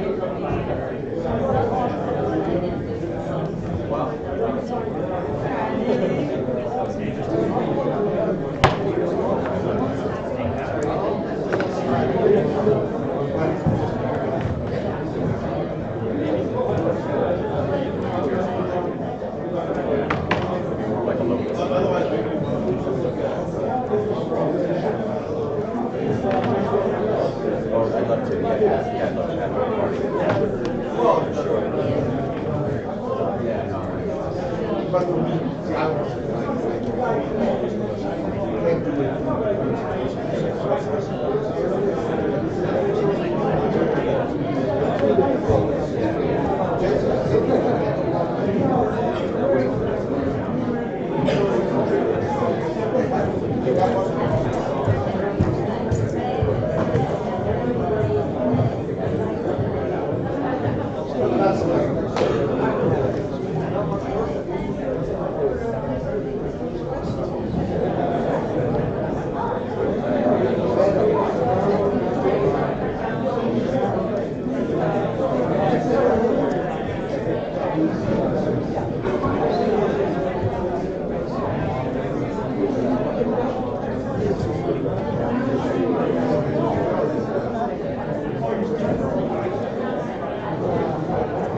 All right, we're going to present the International Street Photography Awards. This looks like it's off center, Casper.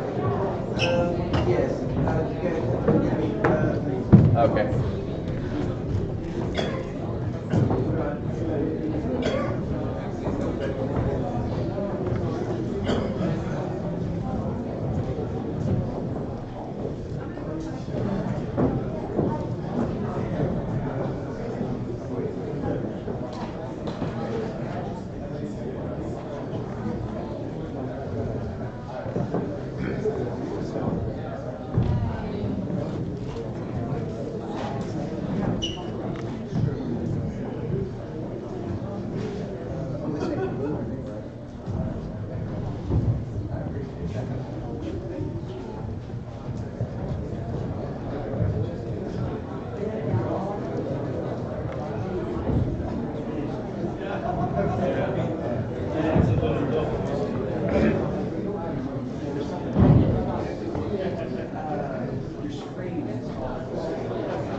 Okay, we're going to present the winners of the International Street Photography Awards.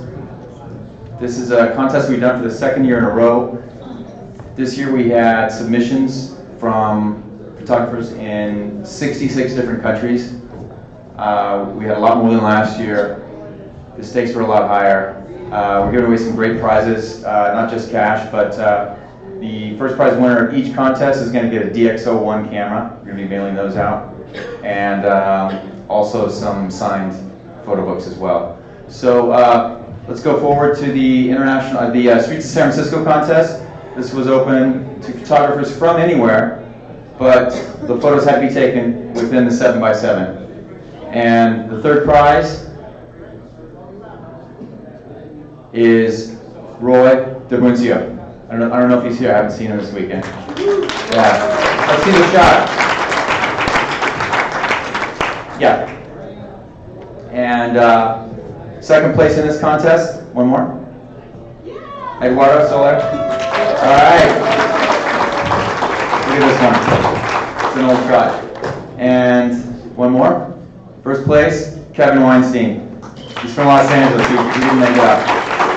So he's going to get a DxO1, and it's a cash prize. I can't remember how much it is. I think it's $350 or $500 or something like that. So beautiful, beautiful photograph. Next contest, Best Mobile Street Photo. Ricardo Garcia Bainu won this one last year. That's his photo there. And third place, Tuipong Patuwong. The stunner of a shot. Second place, Daniel Huete.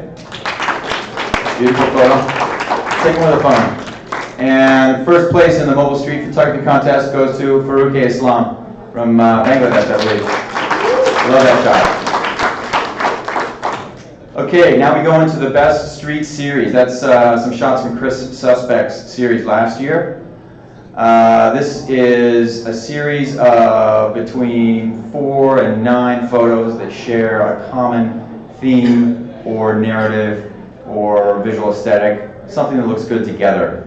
And third place series, Sasikumar Ramachandrian. We can go through this relatively quickly. We've got all the shots here. Beautiful series of children.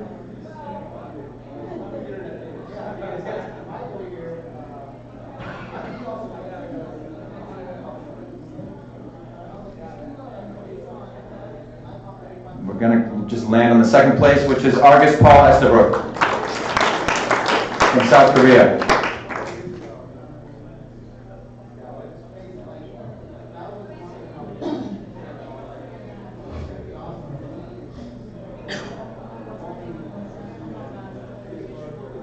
We'll be coming up on the first place winner, Hakan Simsek from Belgium.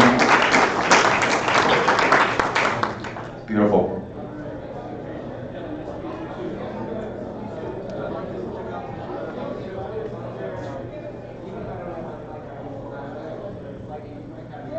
And our largest contest, the best street photograph. You can see all of the finalists downstairs. We had 64 finalists this year. And this year we're doing an honorable mention. This is the first round judges pick. So in the series contest, we have, and in the single image contest, we have a first round where the judges go through the hundreds and thousands of submissions, and they narrow it down to finalists. And this shot here, so in the series contest it was the same. The first round judges picked the same best series as the final round. In this one, this is the shot that the first round judges found to be best by Sungthong Angkul from Thailand. And so we just decided to give this an honorable mention because it wasn't included in the finalist round judges picks, but it's a great photo. Now, third place, Edward Zimmerman.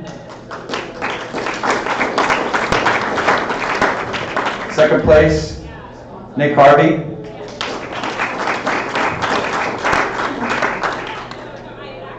And first place goes to Mohammed Hassan from Bangladesh for this photo.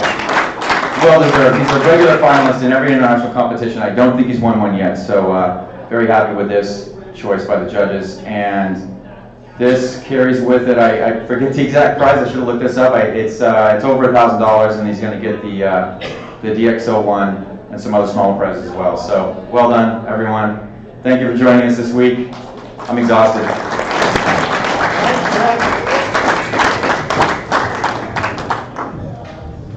Thanks, everybody. Say something to the camera.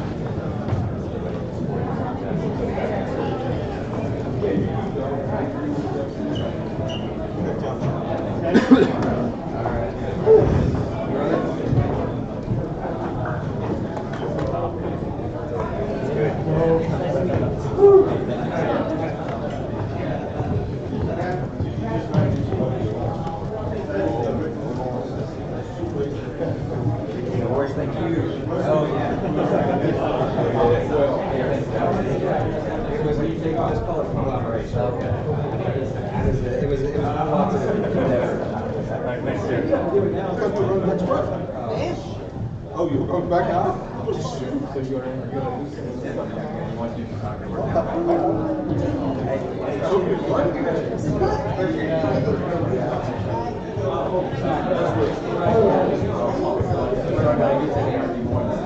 No, I'm still assistant next time. So we'll be shooting this around High Street Fair tomorrow primarily. I need to make sure that I know English and coffee for tomorrow. Yeah. Good seeing you. Yes.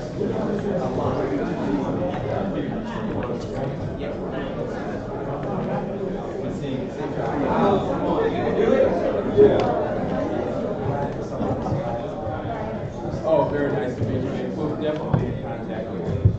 I'm going to do this. Hang out there. Yeah.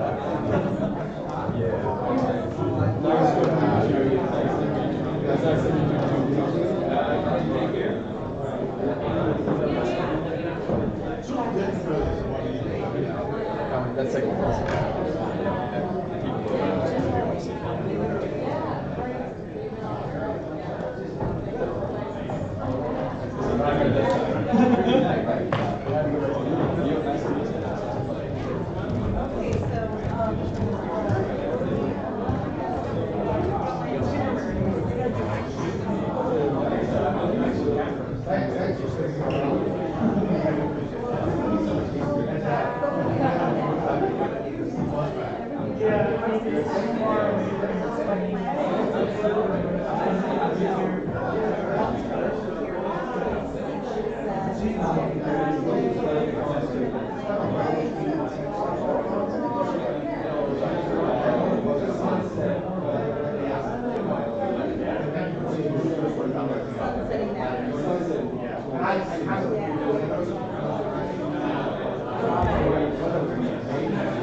It's a certain way you fold it up. It should be intersect.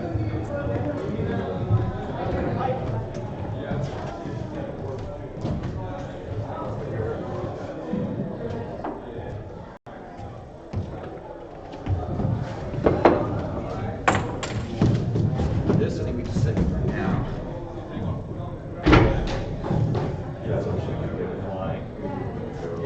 AV guy, he's in charge here. Yeah, this is union work. You can't do it. Yeah, it's really loud. Here, I'll get the stuff for this.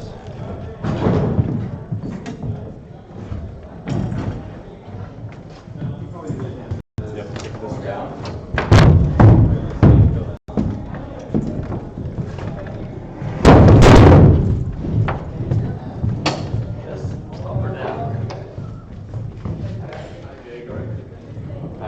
Michael Nelson there. He's clearing the way so that we can get it straight over. How's it going? Not you, Mike, just Mike. Not Mike. Not the video for expertise. Dollies for it, so. Okay, good.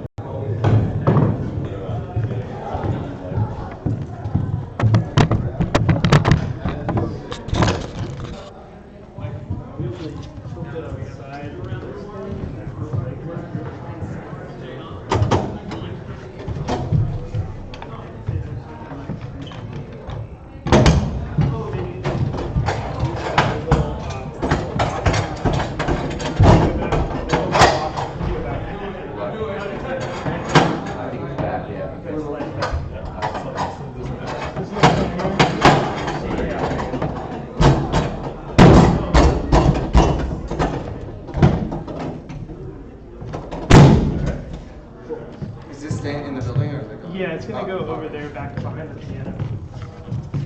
Stays on the dolly? Yeah, we just. Well, actually, we'll take it off the dolly once we get to the piano. Can you say something about the black chairs? The black chairs are the rental chairs. I'm not sure what's going on. Just hold them and put them on the side? Yeah.